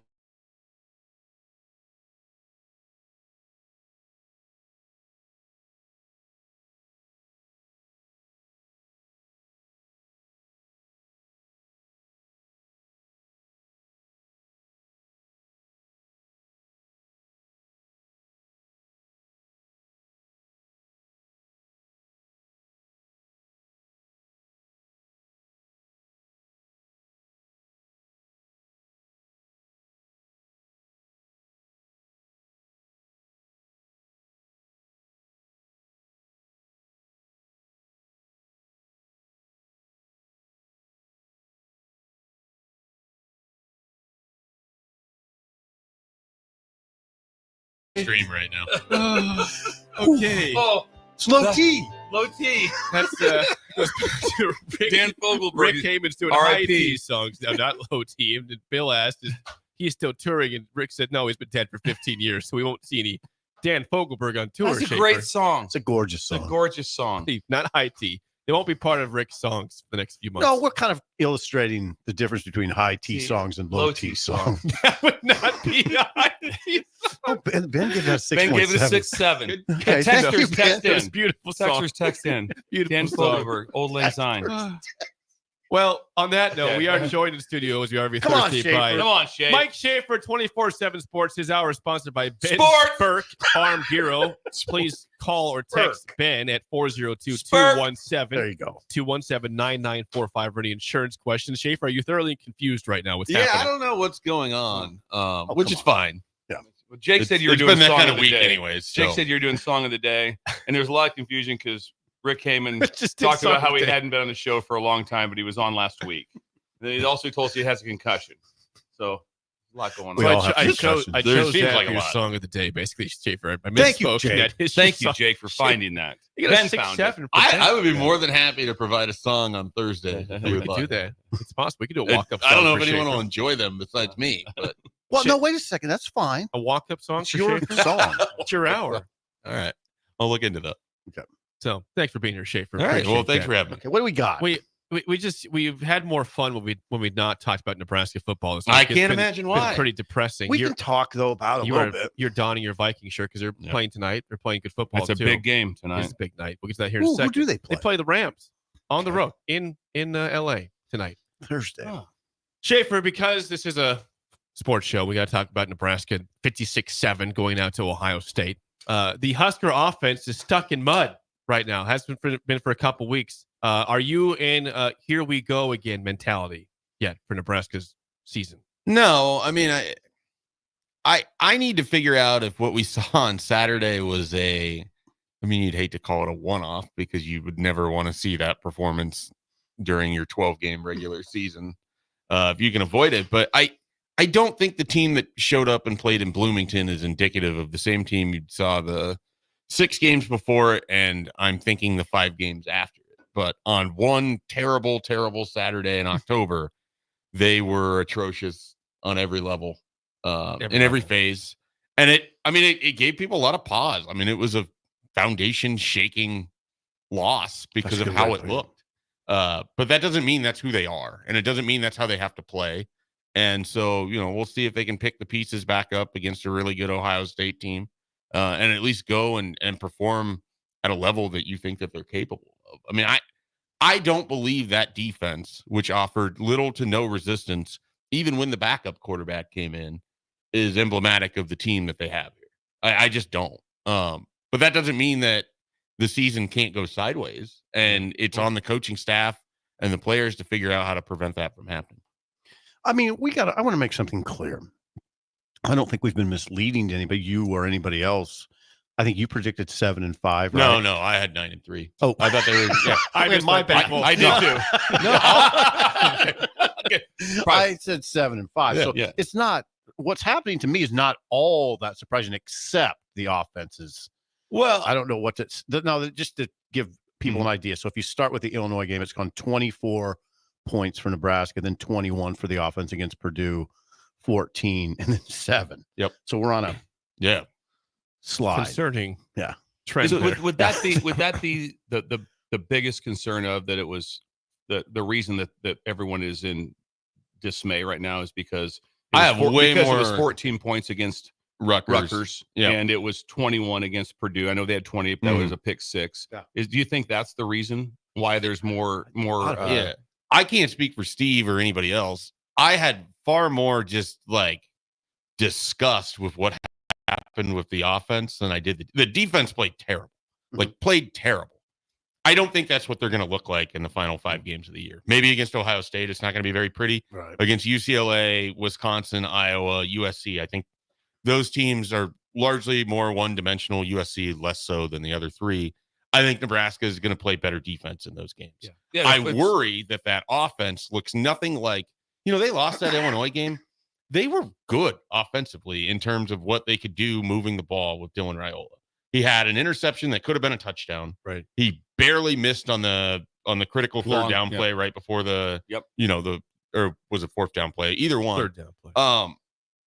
You have all of that happening, and yet the offense is still humming. They're still moving the ball. They're still putting up points, and then all of a sudden you go to Purdue and it's just like a screeching stop for what and they moved the ball a little bit in that game too.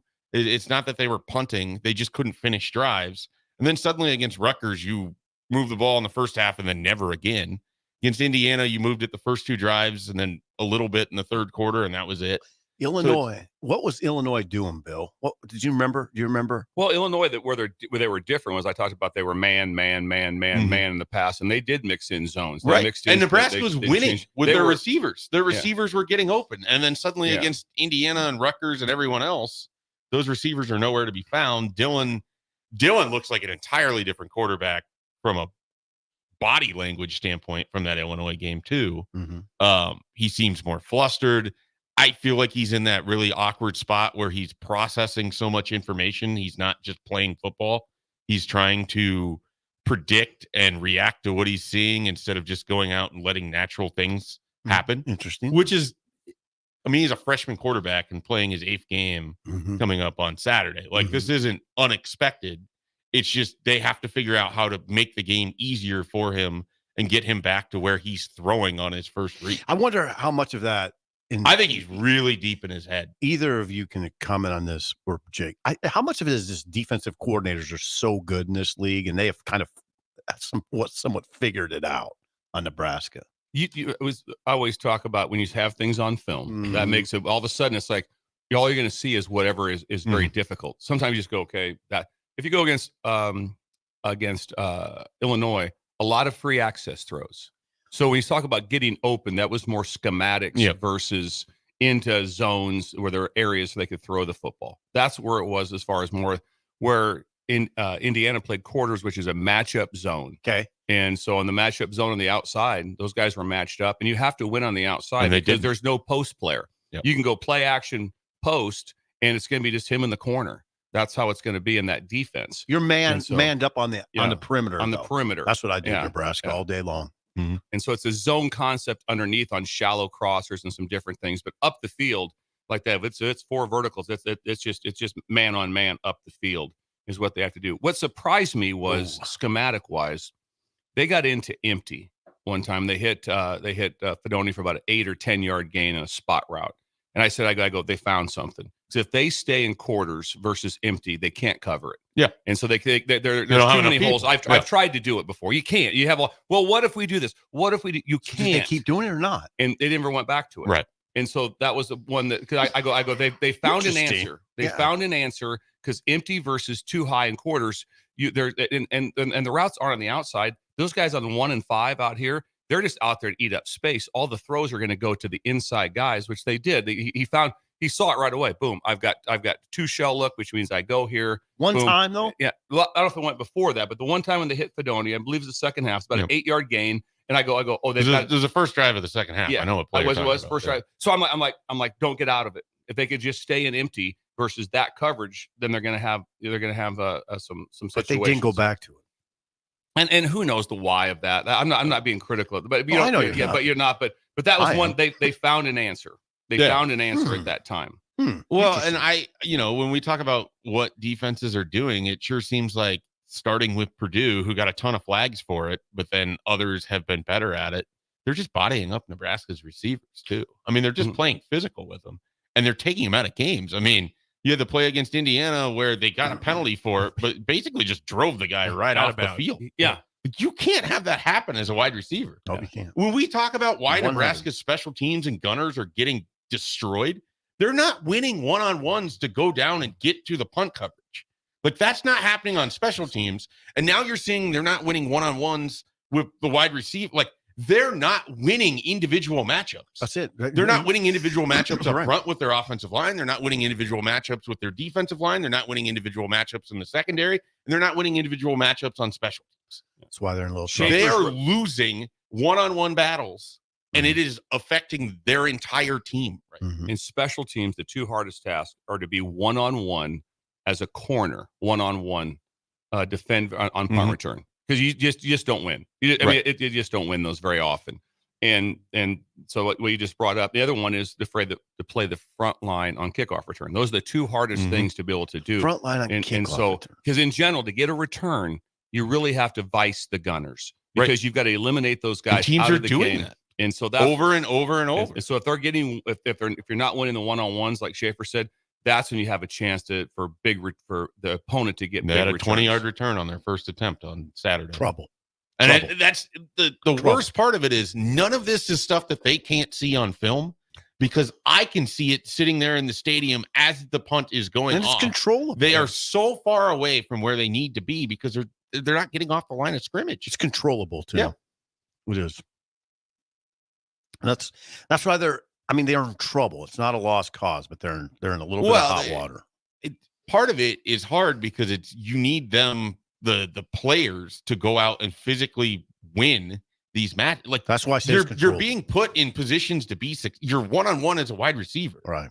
That is what you're supposed to do. You're supposed to go win those matchups. Now, can the offensive scheme and everything be better? Can it put them in better positions and absolutely. But ultimately, at some point, individuals on this team have to go make plays. And that really didn't happen at all Saturday. Well, but it hasn't been happening that much. Right. That's the issue. No, it didn't happen much against Rutgers. Right. The offense is not a one-off. Defensively, they made plays. Yeah, defense was kind of a one-off. Offensively, this has been a trend. Yeah. That's the issue. Since the Illinois game. Right. So, and I think it's because I think Purdue started with just getting really physical with Nebraska's wide receivers. And then I think Rutgers continued that to a degree, not as much. And then Indiana, definitely. They're not getting as much out of the veteran receivers as they thought they would. You can say that. I mean, it's not, I'm not saying that Banks and Nail are the reason Nebraska's sliding, but they're not getting as much out of them as they thought they would. You're not getting out of them as receivers. You're not getting out of them as perimeter blockers. Right. So why? What, what's wrong? If I was a D coordinator now for Ohio State, my first thought would be, we're going to get formation to death, which means that's the first thing you try to do. If you're not winning one-on-ones, then you've got to get to bunches, stacks, different formations. So the opponent can't put their hands on you. So you get access, you get free motions, all those things are going to be That's if I'm Ohio State, I'm going. Didn't at all against Indiana. I'm looking for formations to try to dictate to allow some free access throws, or for someone that can't put hands on me. That's what I'm will we looking see for. that? Will we see it? I don't know, but that's what I'd be prepared for. If I'm Ohio State, I'm going like, hey, they're not going to line up exactly the same as they did against Indiana. What's wild is they lined up pretty much the same way every play on offense against Indiana. There was no motion. There was no pre-snap movement. There was no, and we know it's in the offense. I mean, I keep going back to this play. It was a beautiful setup on the third down at the end of the Rutgers game. They bring Ja'Cory Barney across the backside of the formation, and they just have him run. Wasn't even really an out, but it's kind of an angled out to the sideline. You have everything cleared out, so you just hit him on that throw. He gets the first down. Dylan didn't make the throw for whatever reason, but they have that in their offense. And then they go play Indiana, and it's just like every play, go up to the line of scrimmage. No one moves. You wait for the clock to go down. He goes through his cadence.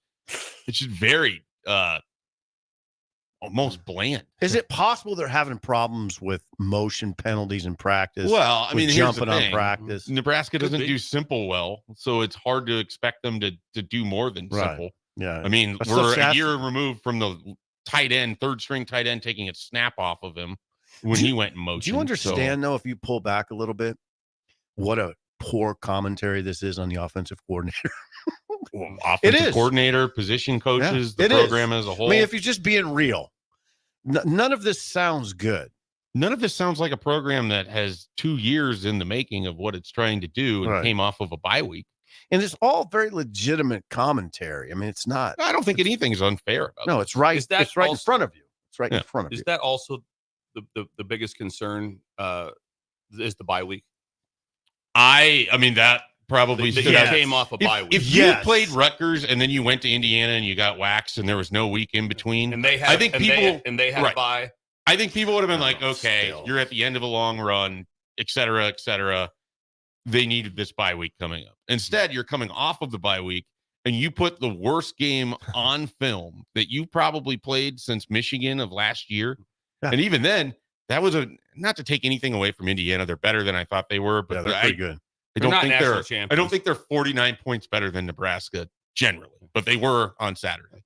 That Michigan team you knew was a top 4 team. They were good. They were good. And so for them to do what they did at Memorial Stadium last year, you're like, okay, you ran into a juggernaut. Yeah. It's kind of what you think Ohio State might do on Saturday. I wonder how good Indiana is. I wonder how good they are. I think in the current run of college football, they're a top 15 team. Right. They shouldn't make you look like you've never played organized sports. They're playing Ohio State later. I want to see what that was. I think it'll be a good game. They go Michigan, Ohio State back to back. They might be a little gassed at that time because I don't think they're not real deep. I think Steve, you said that. No, they're not real deep. Not up front. Yeah. But I think it came up someplace on social media that if Indiana was in Michigan's uniforms, they'd be number 2 in the country. Oh yeah. They just changed uniforms. They'd be number 2. The only reason, are they legit? The only reason they're would they be legit number 2? No, I wouldn't say that. But they were Michigan. Remember, they played nobody to start the season a year ago. But if they were, if you change uniforms, you wouldn't know the difference. You'd be going, Michigan's you're a little bigger, whatever. Interesting. But if they would be number 2 in the country. If they were, style would be different. Right now, Penn State is ranked 3rd. If Indiana played Penn State, who's ranked 3rd, who would you take? On a neutral? Because that is that's the currently 3rd ranked team in the country. I'm taking Indiana. So it'd be an incredible game. I think it'd be really entertaining. It'd be an incredible game. So Indiana's more dynamic offensively. I think Penn State would struggle to keep up with them. I think Drew Aller's the problem for Penn State. Doesn't throw it downfield. Yeah. Right now, I mean, the only loss you see in Indiana's schedule, unless they get tired, the quarterback's gone for at least for this game. Rourke's out. It's going to be the backup against Washington. They should still win the game. But Indiana, Ohio State's the only team that scares you on their schedule. Michigan doesn't scare you anymore. They should win that game. Indiana should beat Michigan this year. Oh, they should. No one who pushes back, and they should beat them. No place to push. Illinois just beat them 21-7 last week. No, you're right. Could you imagine the mayhem when you try to figure it out? Because they'll figure it out. They have a system where if it plays out that Ohio State beats Penn State, so they're a 1 loss. Ohio State's a 1 loss. Oregon is a no loss. And then Indiana's a 1 loss. So Penn State's a 1 loss. Yeah, so I have 3 teams with a 1 loss, and they got and a tiebreaker is going to. 2 of them didn't play each other, and I don't think Penn State. And the tiebreaker is going to send you there. I mean, there's a chance that all 4 are getting in the playoffs. Yeah. Chance of all 4 getting. Can you imagine right now? Just think of this conversation. Indiana in year one, if they go to the playoffs. Certainly, can you that's imagine real that? talk right now. That's real talk. It's real. Is there anybody else like that out there right now? Well, didn't Sonny like Dykes BYU's take really TCU to the championship game in year one? Yes, he did. So it's not the same. Yeah. But it's, in the ballpark. Because TCU has had some. They've had years. TCU's under where you think of TCU football and where you think of Indiana football. It's are not the same. close. Very Not the different. same. Very different. To answer your question about the bye week, that's alarming that's what you saw coming off a bye week. Well, and then the response, and it's always hard because you don't know what exactly a coach is supposed to say in that situation. But for him to say that he was surprised to see that makes you wonder what he saw during the 2 weeks of practice leading up to that moment. He said even in warm-ups he felt good about. Yeah. Right up to warm-up. Is it as simple as the first 43-yard run and suddenly Nebraska was like in PTSD? Well, that's a horrible Or that thing. fumble from Dowdell and it's like, okay, we're not going to be able to play today? I hope you're wrong. I mean, I hope that's not the case. Well, that's concerning for a lot of levels. Right. Yeah. Yeah. I mean, and again, that conversation to me goes back to the defense. That's what surprised me the most. Is the Well, they're the defense- tone setters. Right. Absolutely. That was the most surprising part of the day. Supposed to be your strength. Now they were put in bad positions, 3 turnovers in the red zone. That was all second half. They gave up 5 rushing touchdowns that game. 0 in 6 games before 5 in that game. They got gashed through the air and they got gashed on the ground. Got gashed everywhere. Yeah. Indiana. Looked like they've never tackled before at times. I would say they had, Mike, 3 players play okay. And the rest, Mekhi Bayer, Hartzog, and maybe Gifford. Okay. I was wondering. There's no way you could pick anybody on the defensive line. No. Bayer for sure. And you couldn't pick either corner. Bayer, Hartzog, and I'd probably maybe put Gifford. And that's it. That's it. And that's also a reason why Indiana will have a chance to be in things. So they have a little bit of everything, but their O-line was Pretty impressive. good. And the one play when the center picked up 2 guys on the one long run, they showed the clip. He boomed and chipped off to the next, and it was like, wow. Yeah, that was graduate school level. Could not have been more wrong about thinking Nebraska's defensive line was going to give them an advantage going into that game. They got bullied. When your friend Urban, when we talked about on Friday, when he said that Indiana doesn't make mistakes and they're good up front, I thought, oh boy, that's trouble. If they're good up front, because I know they had skill guys. That was how the broadcast started that game. Is that right? They're basically like, this is an Indiana team that won't beat itself, so Nebraska's going to have to beat them, and that's not something Nebraska's done a lot. And they did. And then the game started. And then they started playing. One thing I am a fan of Indiana on is just Signetti. 63 years old. That's what I love. You love that. I do. That he's because we're old. I like his pro wrestler mentality. Before he was, like I said, the guy went to Elon. Yeah. He took a giant pay cut to leave Alabama as the recruiting coordinator to go to Elon, Bill, and then to James Madison. Our best days might be ahead. Might be ahead of us. I'm serious. He gives you chance. He gives you hope. Schaefer, we are old. Call Elon. I'm available. Ben, reach out to Elon. You don't want to go to Elon. Stay here, Bill. You don't want to go to Elon. Have you seen their state? You don't want to go to Elon. You don't want to go to Elon. But that's cool. That's a really cool story. It's a great story. To Elon. Go to Ohio State or something. When we come back, we'll have Bill's Thrills on early break on the ticket. You're listening to Early Break with Steve Sipple, Jake Sorensen, and Bill Busch. Sponsored by Midwest Bank on 93.7 The Ticket and theticketfm.com. Midwest Bank is proud to be your local community bank right here in Lincoln. This is Travis with Midwest Bank, now with 2 branches conveniently serving Lincoln and 8 other locations across Nebraska. We're here to help you with any of your needs. From opening a checking account to buying a home or financing your business, our staff is here for you. Stop in and you might see Shin Daddy himself. Your community, your bank, Midwest Bank. Learn more at midwest.bank, member FDIC. Are you ready for a new opportunity? Check out Sandhills Global. Join a dynamic team where your skills are valued and your career can soar.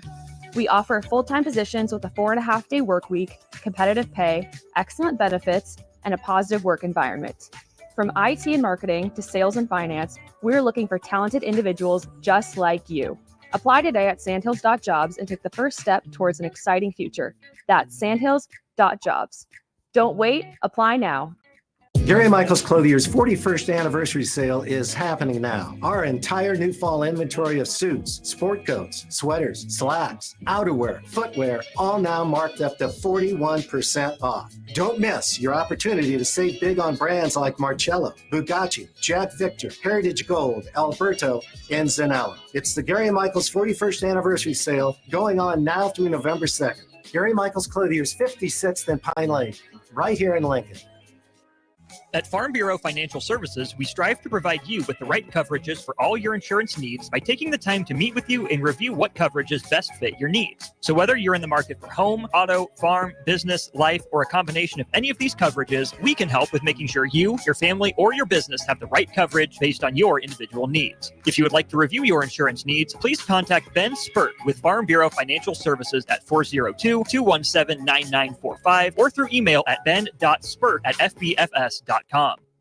You've seen them come and go. Franchise testosterone clinics that pop up and then whoosh, they're gone. These franchise clinics quickly find out it's not easy to compete with Limitless Male. Limitless is locally owned and operated with a flawless protocol that has elevated them to be the best in men's testosterone replacement and sexual performance. By adding GLP-1s, our patients are losing weight in a healthy way. To feel your optimal best, schedule a free consult at limitlessmale.com. Hi, this is State Senator Carolyn Bozin. Education is a cornerstone for strong, vibrant communities. I voted for the largest investment in education in Nebraska history. As a state senator, wife, and mom, I believe Nebraska is a great place to work and raise a family. My husband Reggie and I are local family business owners and understand the valuable role of education in growing our community. This is Carolyn Bozin, and I will continue to support education in the legislature. Vote Carolyn Bozin on November 5th. Paid for by Bozin for Legislature.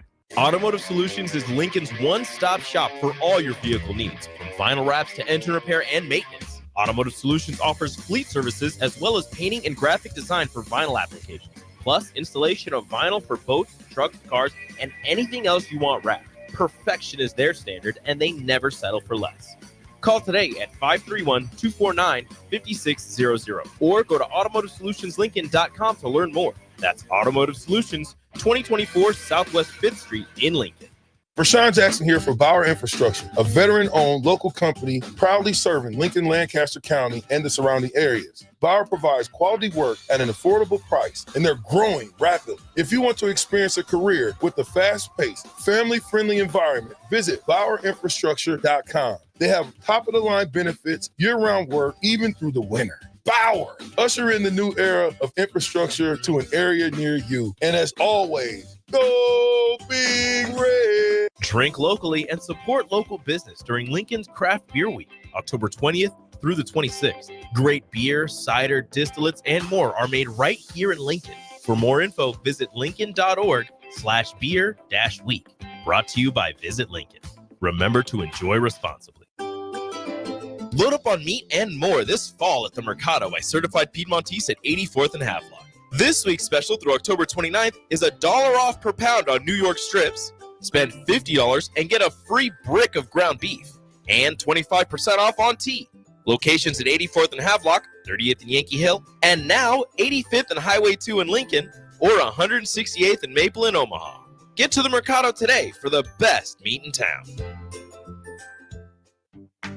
Tailored Life is your headquarters for all things fall in Bennett. Make the short drive down Highway 2 for tons of items for your home, both indoors and outdoors. Check out their variety of potted trees, mums, and more, plus porch pots and landscape lighting to enhance the outside of your home. Don't forget their home goods for indoors, plus convenient drinks and snacks, most of which are produced locally. Visit Tailored Life today in Bennett and stay tuned to their Facebook page at Tailored Life 360 for food truck events coming up.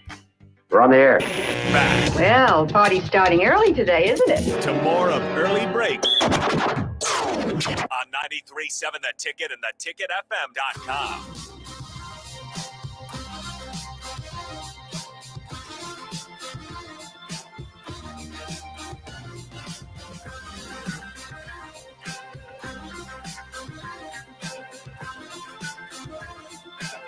Thank you for all the texts today, 402-464-5685. By people just commenting on the state of Nebraska, as you would assume, of Nebraska football, not the state itself. The state itself. The state of Nebraska. State of football. Nebraska. Yes. There's no problems there. We've got Pillen. We're fine. We're fine. We've got Pillen here, #1 governor in the history of the state. I love it. I love the political commentary. Politics all the time. Let's talk election. Do you want to talk election? Do we talk election, Jake? I'd rather not. Trump era. Nobody wants to hear me talk election. We're getting there. A few weeks away. Ben's nervous. Ben, it's okay, Ben. Ben, we're not going to go over the line. But if Trump calls in, take the call. Patch him through. If he calls in, you patch him through. That would be epic. That would be great. Jake would love it. I got words. Who's on line one? Who's on line one? President Trump. You kidding? All right, guys. On that note, it is time for a Thursday edition of Bill's Thrills. Oh, jeez. Cool parenting tips. Let's fire it up. Some call him the most interesting man in the world. That is setting up the morel mushroom bonanza. Oh, yeah. Is it going to be bonanza? Mushrooms grow better with thunder and lightning. Others call him Coach. But to everyone else, he's Bill. I want to get one of those military ab stimulators for us to wear during the show. You see, I sent you today. It's time for Bill's Thrills on Early Break. Sponsored by Dirk, Scott, and Ty at Mid-Plains Advisors. Yes, as always, Bill's Thrills, sponsored by Dirk, Scott, and Ty at Mid-Plains Advisors, the ATMs, the cash cows of Lincoln. Call them at 402-730-7387 for a free consultation to plan your financial future today. Bill, it is a Cool Parenting Tips Thursday. What do you got for us? Oh, hang on. Put your pink glasses on. We're getting serious. It's coming. Cool parenting Look at these tips. glasses. Cool parenting tips. He doesn't have just a sheet anymore. It's like a full portfolio. Nice getting serious. It does. He's upgraded here. Wow. He's upgraded. It's not a joke. Enjoy being broke. It's not a joke. Story of my life. Enjoy being broke. Let your kids know the financial strain as a young adult will be the best times of their life. Whoa. It's not a joke. You could do a whole Enjoy show being on this, broke. Bill. All right. I'm very curious where we're going Best here. times of your life, like that. How to find food in the office. When I was a graduate assistant, you'd find out it was somebody's birthday in the ticket office and they had a cake there and you just show up. Hey, just checking on those. Oh, whoa, there's something here. Oh, God, it's better times like that. Happy hour. Used to be happy hours. You have enough money for one beer. You'd show up and eat 20 meatballs. It's just embrace. And here you are. And here you are. And you're still healthy. Me and Duke and Threads, we lived in a house in T-Town. And we lived in the basement, me and Duke. You did? But the ceiling was only 4 feet tall in the basement. That's where our booth. So when you walk down, you couldn't stand up. You couldn't stand up. And that's where we lived. And that's just, it was like, oh God, it was great. Still was 4 foot tall like that. A card table for a dresser, like that. So a card table. That's why I set up. That's what a card table for clothes on top. My parents, when they were young, so it's okay. This is Embrace incredible. this. You lived in T-Town? When my parents were married, they played like on the weekends. They'd play with friends like on a wooden floor, jacks, and then they would steal toilet paper from a gas station. And like that, just because they didn't have enough money to have their own toilet paper. God, the stuff that you would do. But here was one paying for gas with change. It's fine. It's fine to go in and pay gas with change like that. It happened to me hundreds of times. Walk in, just have a wad of quarters. Here's what I got. Give me $4.25 on 4. And my last one to talk about. The last one. I'm a graduate assistant at Kearney State College. I'm a football GA. Greg K, my good friends with the basketball GA. It's summertime. I'm walking through this little hallway where they're at, and they're all eating. They had a big pile of shaved ham and white bread, and they're eating these ham sandwiches. I'm like, oh my God. That looks incredible. So hungry. Greg goes, sit down, grab a sandwich. He goes, get a sandwich. He goes, it's during camp. He goes, but you got to coach.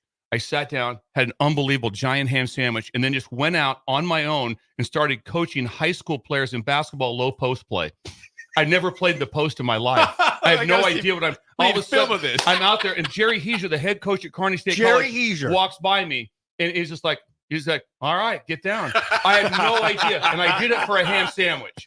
I just wanted a sandwich. I just hadn't eaten. It was a basketball camp. It's a basketball camp for high school kids. Yeah, Jerry Heiser was the coach back when Doc Farrell was the coach. Absolutely. At Hastings. Yes, that was Tom Kropp was there. Tom Kropp. So Kropp would have been coaching with me. Tom Kropp. Oh, Tom that's Kropp. amazing. Imagine looking You're over. coaching the post. Imagine me, and I'm in the post. Hey, ask for the ball. ask for the ball, get a hand up here, give him a hand. That was good. I'm saying stuff like that. You knew what you were doing. And Crops walking by me had to be going like, first of all, why is the football GA coaching low post basketball? Well, he wanted a ham sandwich. He was hungry. He wanted a ham You sandwich. think if he knew that, he would understand instantly? Yeah, I think the power of the ham sandwich. Yeah, the power of that. Yeah. I think right away, he saw me later. He's kind of gave me one of these, like, "Yeah, get down, man." I think you could. I mean, Ron, first of all, has to be very proud of you because he taught you basketball. Well, I'm not surprised you could coach low post. I probably had some idea, but Yeah, I'm just you saying, do. when You you do. go to camp and you pay money, that's not the guy you're looking for. Who is it? The footwork part would be. Defense, palms up. Like that. Move your feet. Were we going to text from somebody that attended that camp The and camp. remember? I was there. It would have been about 1990, 91, somewhere in that time. They went on to lead Class A. Class and, A. Yeah, I points in the remember that. paint. Oh, it's not a joke. Was it? Enjoy being broke. Better times. Better times. You lived in People T-Town. worry so much about trying. You'll remember your times way better when you had to have that struggle. Sip, I know you had to find a way to get food at the Journal Star and at that or different places. I was a master at Yeah, it too. yeah, you had to be. Yeah. Jake's like, look, Jake. This never happened to Jake. No. I had to scrounge for food, not like that. Yeah. Listen, Ben's weighing in. Ben's weighing in. Ben's in the crease. He says, "I've never been that." desperate Oh, for see, food. you didn't live like me and Bill. Yeah, it was a lifestyle. No, And we it- had the big thing at the Journal Star was free popcorn would come in on Thursdays, huge bags. guess. And sometimes that was just my Thursday and Friday. Yeah, just popcorn, Dr. Pepper. Yeah, exactly. That's what you did. This is popcorn. Anything Dr. in the Pepper. text line, We have some response from people here.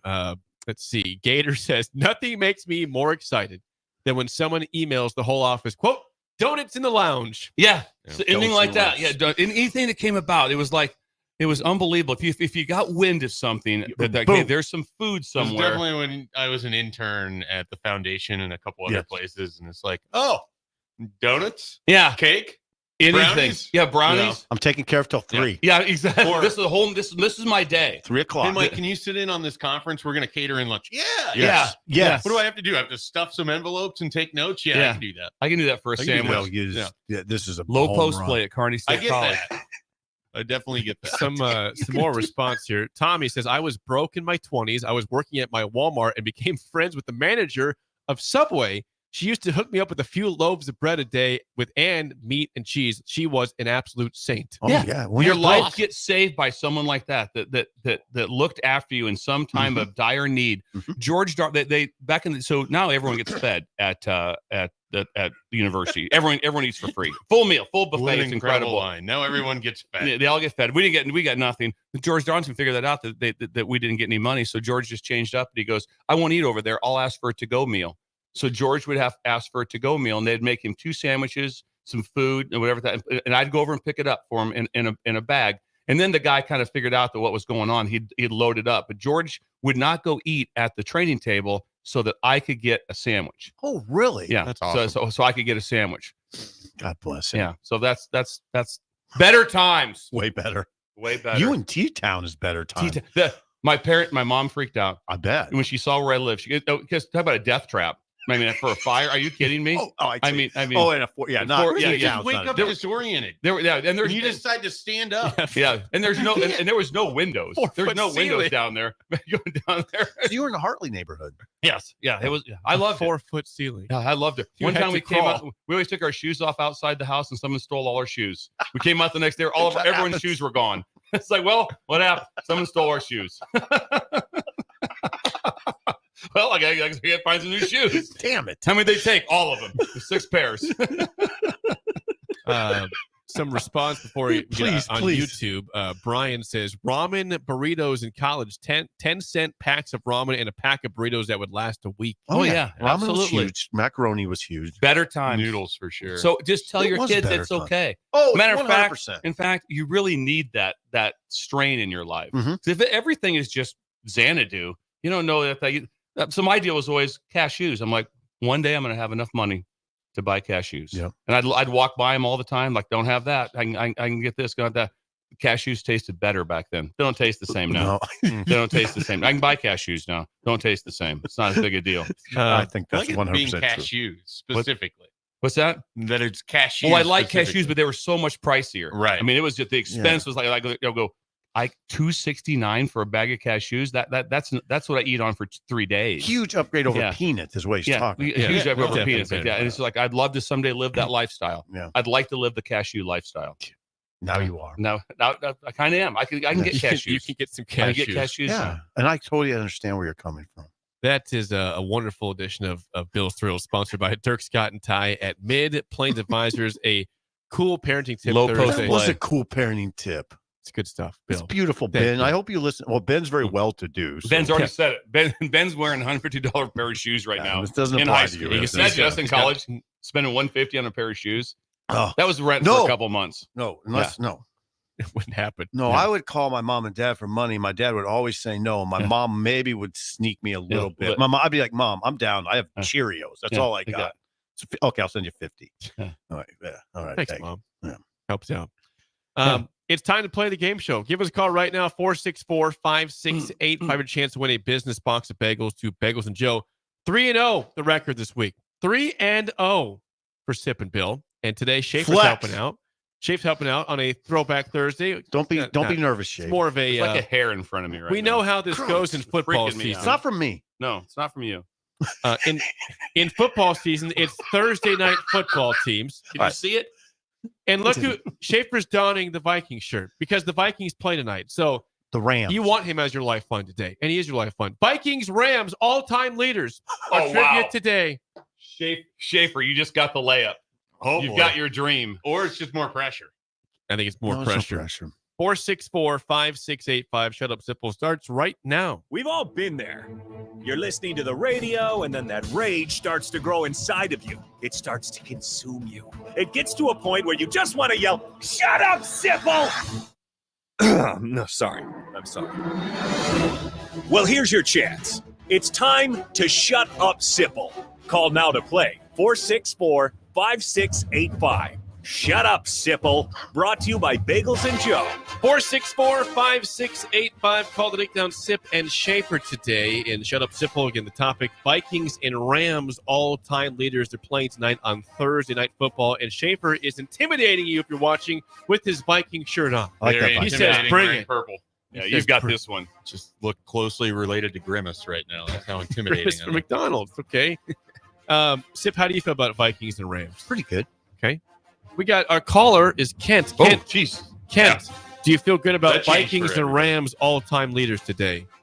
Well, Jake, I'm a lifetime Vikings fan. I'm doing you. and Yes. Oh, played gotcha. fantasy football longer than I should have, so I hope so. Can you hear I us? said Kent is a lifelong I can. Vikings fan. All right. Kent. Okay, here we go. They going to win tonight? Well, I'm hoping the Vikes are favored by 3, so let's see what they can get done and you can rebound like off that game last week. That's for sure. Okay. He sounds like Bud Grant. He does. He's Locked in. You're in trouble, Sip. First Yeah, question. I'll take that for a compliment. First It is question something. goes to Kent. Kent, who has the most receiving yards in Vikings history with 12,383 yards with the franchise? That would be the Hall of Famer Chris Carter. Okay, pretty easy one there. You gotta go Randy Moss. There, he's just behind. Yeah, I him. was thinking Moss. We're talking about an organization loaded with wide receivers. Yeah, they've had Give me some- a couple more. Well, you have Chris Carter, Anthony Carter, Randy Moss, Justin Jefferson. AC. And then you even go down the list, and it's Adam Thielen, Stephon Diggs. And Pretty good. I mean, my entire lifetime, they've had good players. That is good. Interesting. AC, Anthony Carter. Yep. 1-0 lead for Kent. Sip, first question to you. Who has the most receiving yards in Rams history with 14,109 yards with the franchise? Wow. What's a lot of yards? It's got to go back to the show. Go on ahead. I've got a name. Please. Holt. Who guessed that? Schaefer? Holt. You guess Holt? No, he did. That's okay. That's all right. Torrey Holt. Torrey Holt's a good. Yeah, I think that was a Torrey good. Holt yeah. is I second. mean, there's two He's guys. second. Torrey Yeah. Holt is second. So- Kent, do you want that or Give not? him a hint. Well, I had 2 guys in mind, Took one off the and board. they took one of them, of course, and I didn't reveal this, but I'm an original season ticket holder for the St. Louis Rams. I believe that person would be Mr. Isaac Bruce. Those were the two. You guys are in a pickle. Isaac Yeah. Bruce is Sorry, correct. yeah. Torrey Holt was just behind him. It was Yeah. not a bad guess at Yeah. all. Fine Good job. guess. No, it's Fine fine. guess. 2-0 lead for Kent now for the win, up 2-0. Kent, last question. Who has the most rushing yards in Rams history with 10,138 yards with the franchise. Rams history. Rams. Look, it's two guys.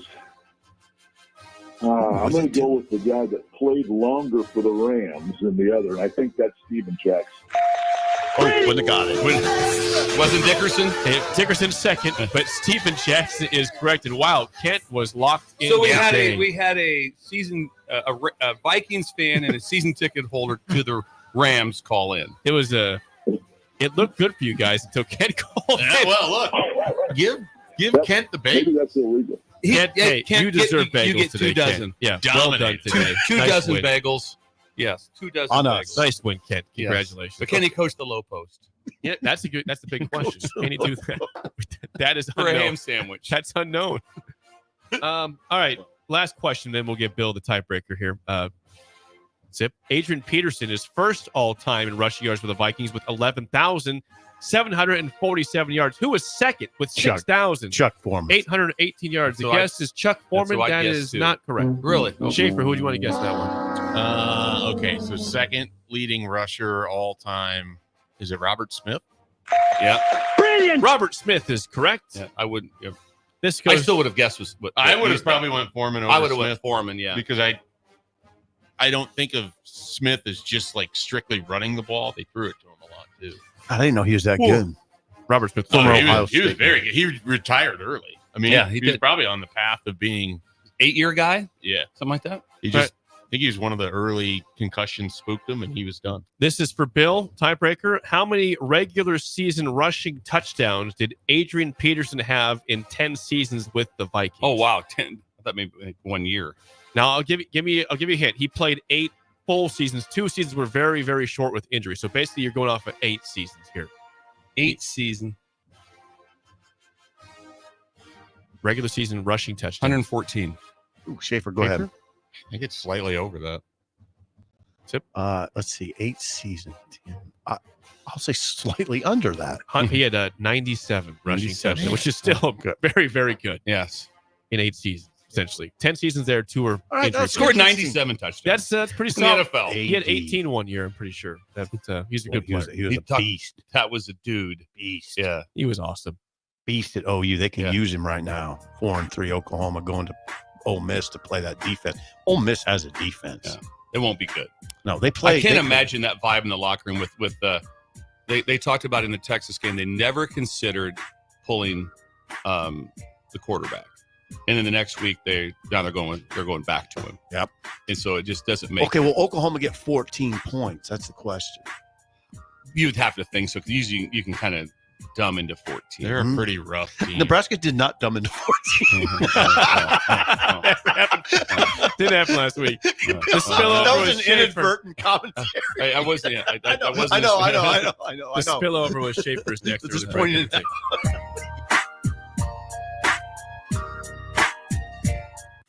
This is Lincoln's home for sports talk on the FM dial. Also online at theticketfm.com. On the internet. KNTK FM Firth, 93.7 The Ticket. You're listening to Early Break with Steve Sipple, Jake Sorensen, and Bill Busch. Sponsored by Midwest Bank. On 93.7 The Ticket and theticketfm.com. Post Malone is teaming up with Raising Cane's to empower the next generation of artists. For a limited time, 2 exclusive double-sided Post Malone posters are available at Raising Cane's to raise funds for Notes for Notes charity. Focused on providing youth in need free access to instruments, music lessons, and studio resources. Posters drop October 20th with a second design dropping November 3rd. So post up your combo at Cane's while supplies last and support a good cause. Raising Cane's Chicken Fingers. One love. At Farm Bureau Financial Services, we strive to provide you with the right coverages for all your insurance needs by taking the time to meet with you and review what coverages best fit your needs. So whether you're in the market for home, auto, farm, business, life, or a combination of any of these coverages, we can help with making sure you, your family, or your business have the right coverage based on your individual needs. If you would like to review your insurance needs, please contact Ben Spurt with Farm Bureau Financial Services at 402-217-9945 or through email at ben.spurt@fbfs.com. You've seen them come and go. Franchise testosterone clinics that pop up and then whoosh, they're gone. These franchise clinics quickly find out it's not easy to compete with Limitless Mail. Limitless is locally owned and operated with a flawless protocol that has elevated them to be the best in men's testosterone replacement and sexual performance. By adding GLP-1s, our patients are losing weight in a healthy way. To feel your optimal best, schedule a free consult at limitlessmail.com. Hi, this is State Senator Carolyn Bozin. As a state senator, wife, and mom, I believe Nebraska is a great place to work and raise a family. My husband Reggie and I are local family business owners and proud to be involved in our community. Property tax relief is important to every family. Last year, I voted for the largest property tax relief package in Nebraska history, and I will continue to advocate for property tax relief. Vote Carolyn Bozin on November 5th. Paid for by Bozin for Legislature. Constructors is now hiring for all positions, with laborers starting at $23 and up based on experience. Constructors has immediate job openings for laborers, mechanics, bridge builders, operators, and drivers. Start your new career today. Constructors offers great pay, health, dental, and vision insurance, paid time off, paid holidays, and so much more. Join the crew today and be a part of Nebraska's oldest paving company dating back to 1908. For a complete list of openings and to apply online, visit constructorslincoln.com. Hey farmers, if you don't already, you need to get to know the guys at Busch Farm Outfitters. If you're ready to turn your sprayer into a money-saving smart machine, they can hook you up.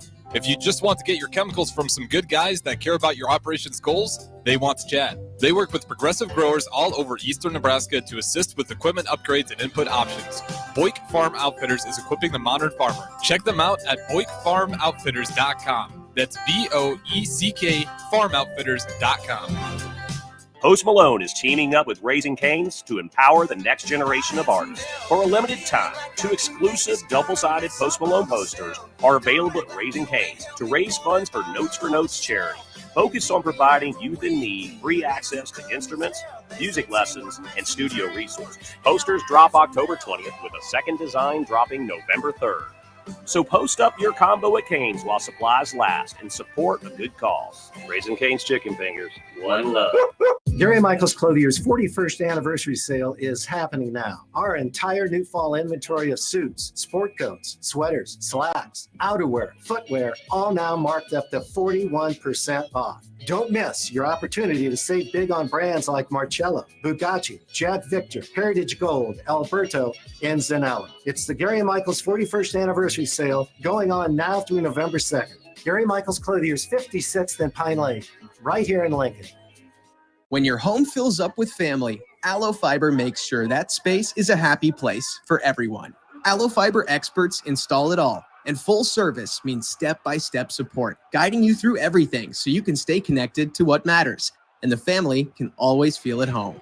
Put the game on, and don't worry about your Wi-Fi calling a timeout. Better TV and internet service is one connection away. Call Aloe at 866-481-2556 or visit aloefiber.com. Your home is your empire. Protect it with Empire Fence.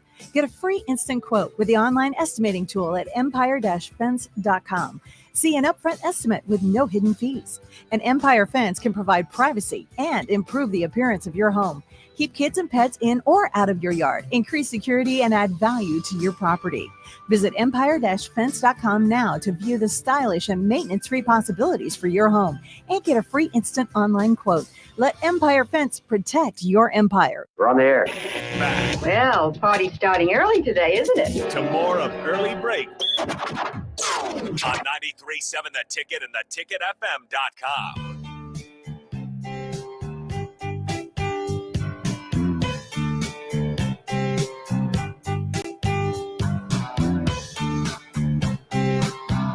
It is time for the spillover with Mike Schaefer, sponsored by our friends at Raising Cane's Chicken Fingers. One love. Again, Schaefer is donning the One love. Yeah, that's what that's their slogan. Is One that right? love. Okay. That's their slogan. Raising Cane's, just downtown, a couple blocks away, 14th and P. And there's one on 48. There's 5 Lincoln locations. Yeah, 5. 4. Yeah, there are. They're in town.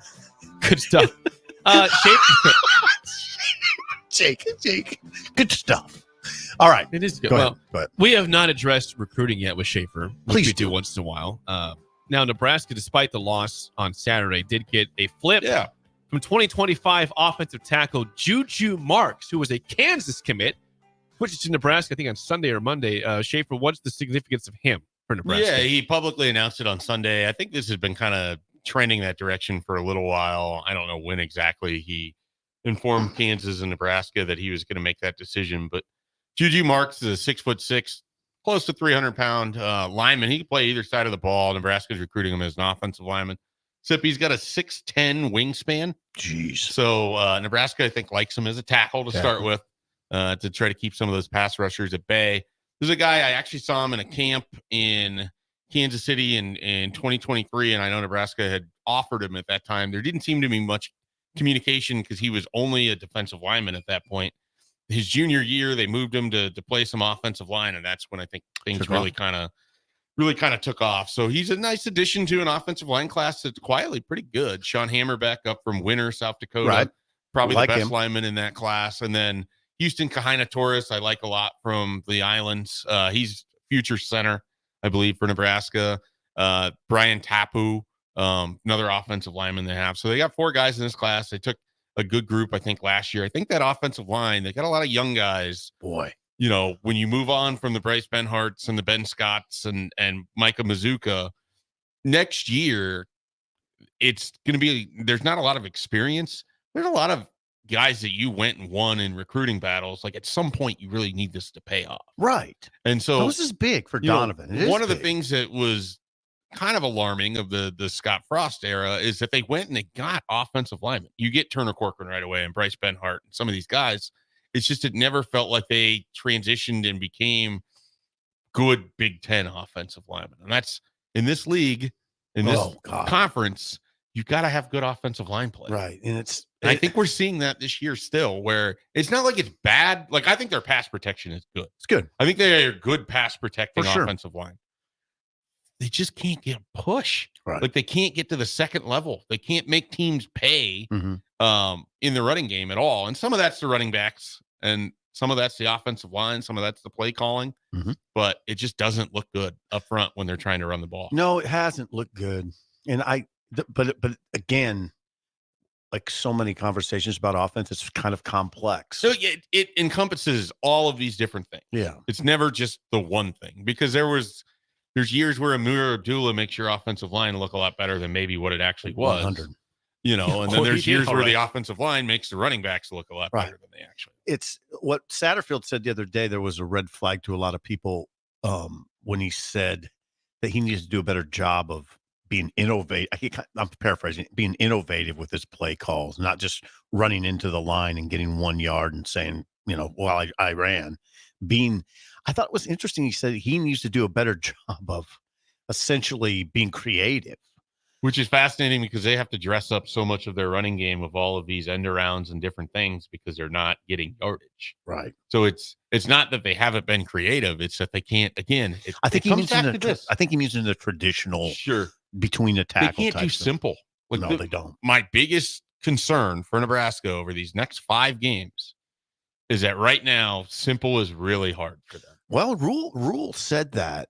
I mean, in effect, a derivative of what you just said. He said, look at what Indiana did. I mean, we would throw a dump off screen type pass, swing pass. I think he said they'd go 20 yards. We'd get 0. Yeah. We just are struggling to get anything right now. Everything, what he said was, everything seems hard. It does. And when you're watching that way on Saturday. when you're watching it, that's the feeling you get. I don't know if you guys remember this. They start the second half with the ball, and they run 7 minutes of clock before that interception. Right. And it felt like every single play was a battle to get 4 yards. That's where Indiana's getting 7 yards a pop. You have everyone spread out, and Ja'Cory Barney running across on a drag, which is the easiest play in the world to get 7 yards, and you get 4 because it's not blocked well enough downfield, or someone misses I know someone. what you're talking about. Yeah. And it's just like, I'm sitting there on my couch and I'm just dumbfounded by it. Like, it shouldn't look this difficult. Well, I think your head coach would. Well, I know he'd agree. Well, I don't think he wants to be on a couch, but yeah, I mean, it's they got a lot of issues on that side of the ball. And the thing is, they have too much talent for it to look like this. Yeah, I don't subscribe to the idea that they lack talent. They're deficient in some areas. Like, the line could be better as run blockers. Your running backs could be more dynamic, but that's not why you're losing games. That's not why your offense isn't moving the ball. Unfortunately, I think there's a variety of factors. And I say unfortunately because it's not an easy fix. I don't think it I don't think they can just flip the switch and then suddenly they're going to score 35 points when UCLA comes to town. No, I mean, they need their defense to set them up. They need their defense in these final 5 games. Yeah, the offense has to be able to work its way out of this. And to do that, you need a long runway that defense has to provide you. I mean, you and Bill, I thought did a good job today of getting kind of to the bottom of it. What was going on against Illinois, then what's changed? Yeah.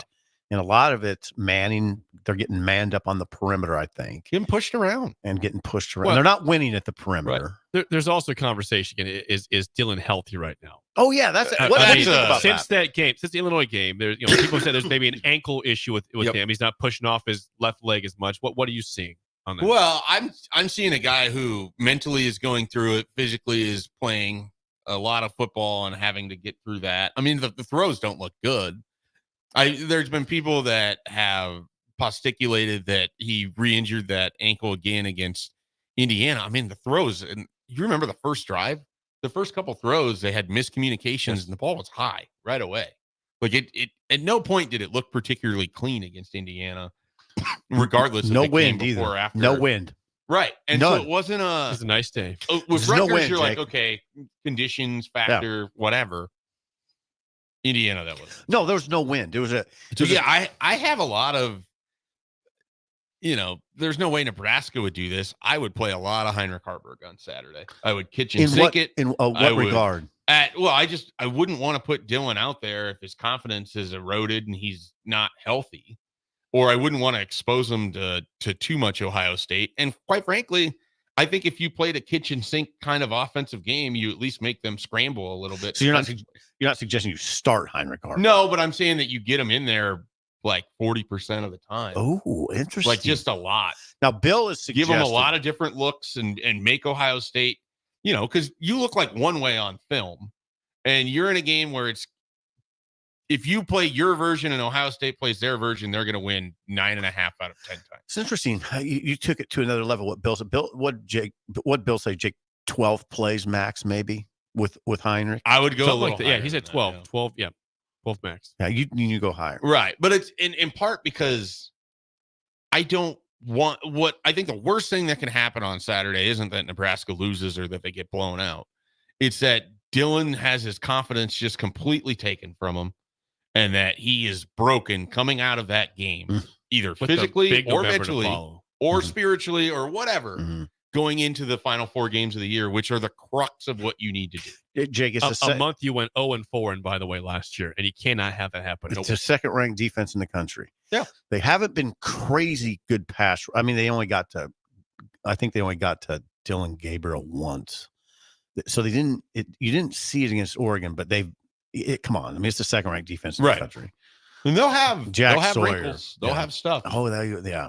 Hey, but you know who their defensive coordinator is, Jake? Jim Knowles, my guy from Okie State. They would like him back there 0-4 in conference Strangely play. attracted to James. We are out of time. That's it for us. The Drive with Raph, AD, and Amon Green is next for Steve Sipple and Mike Schaefer and Bill Busch. I am Jake Sorensen, and we will see you tomorrow. At Farm Bureau Financial Services, we strive to provide you with the right coverages for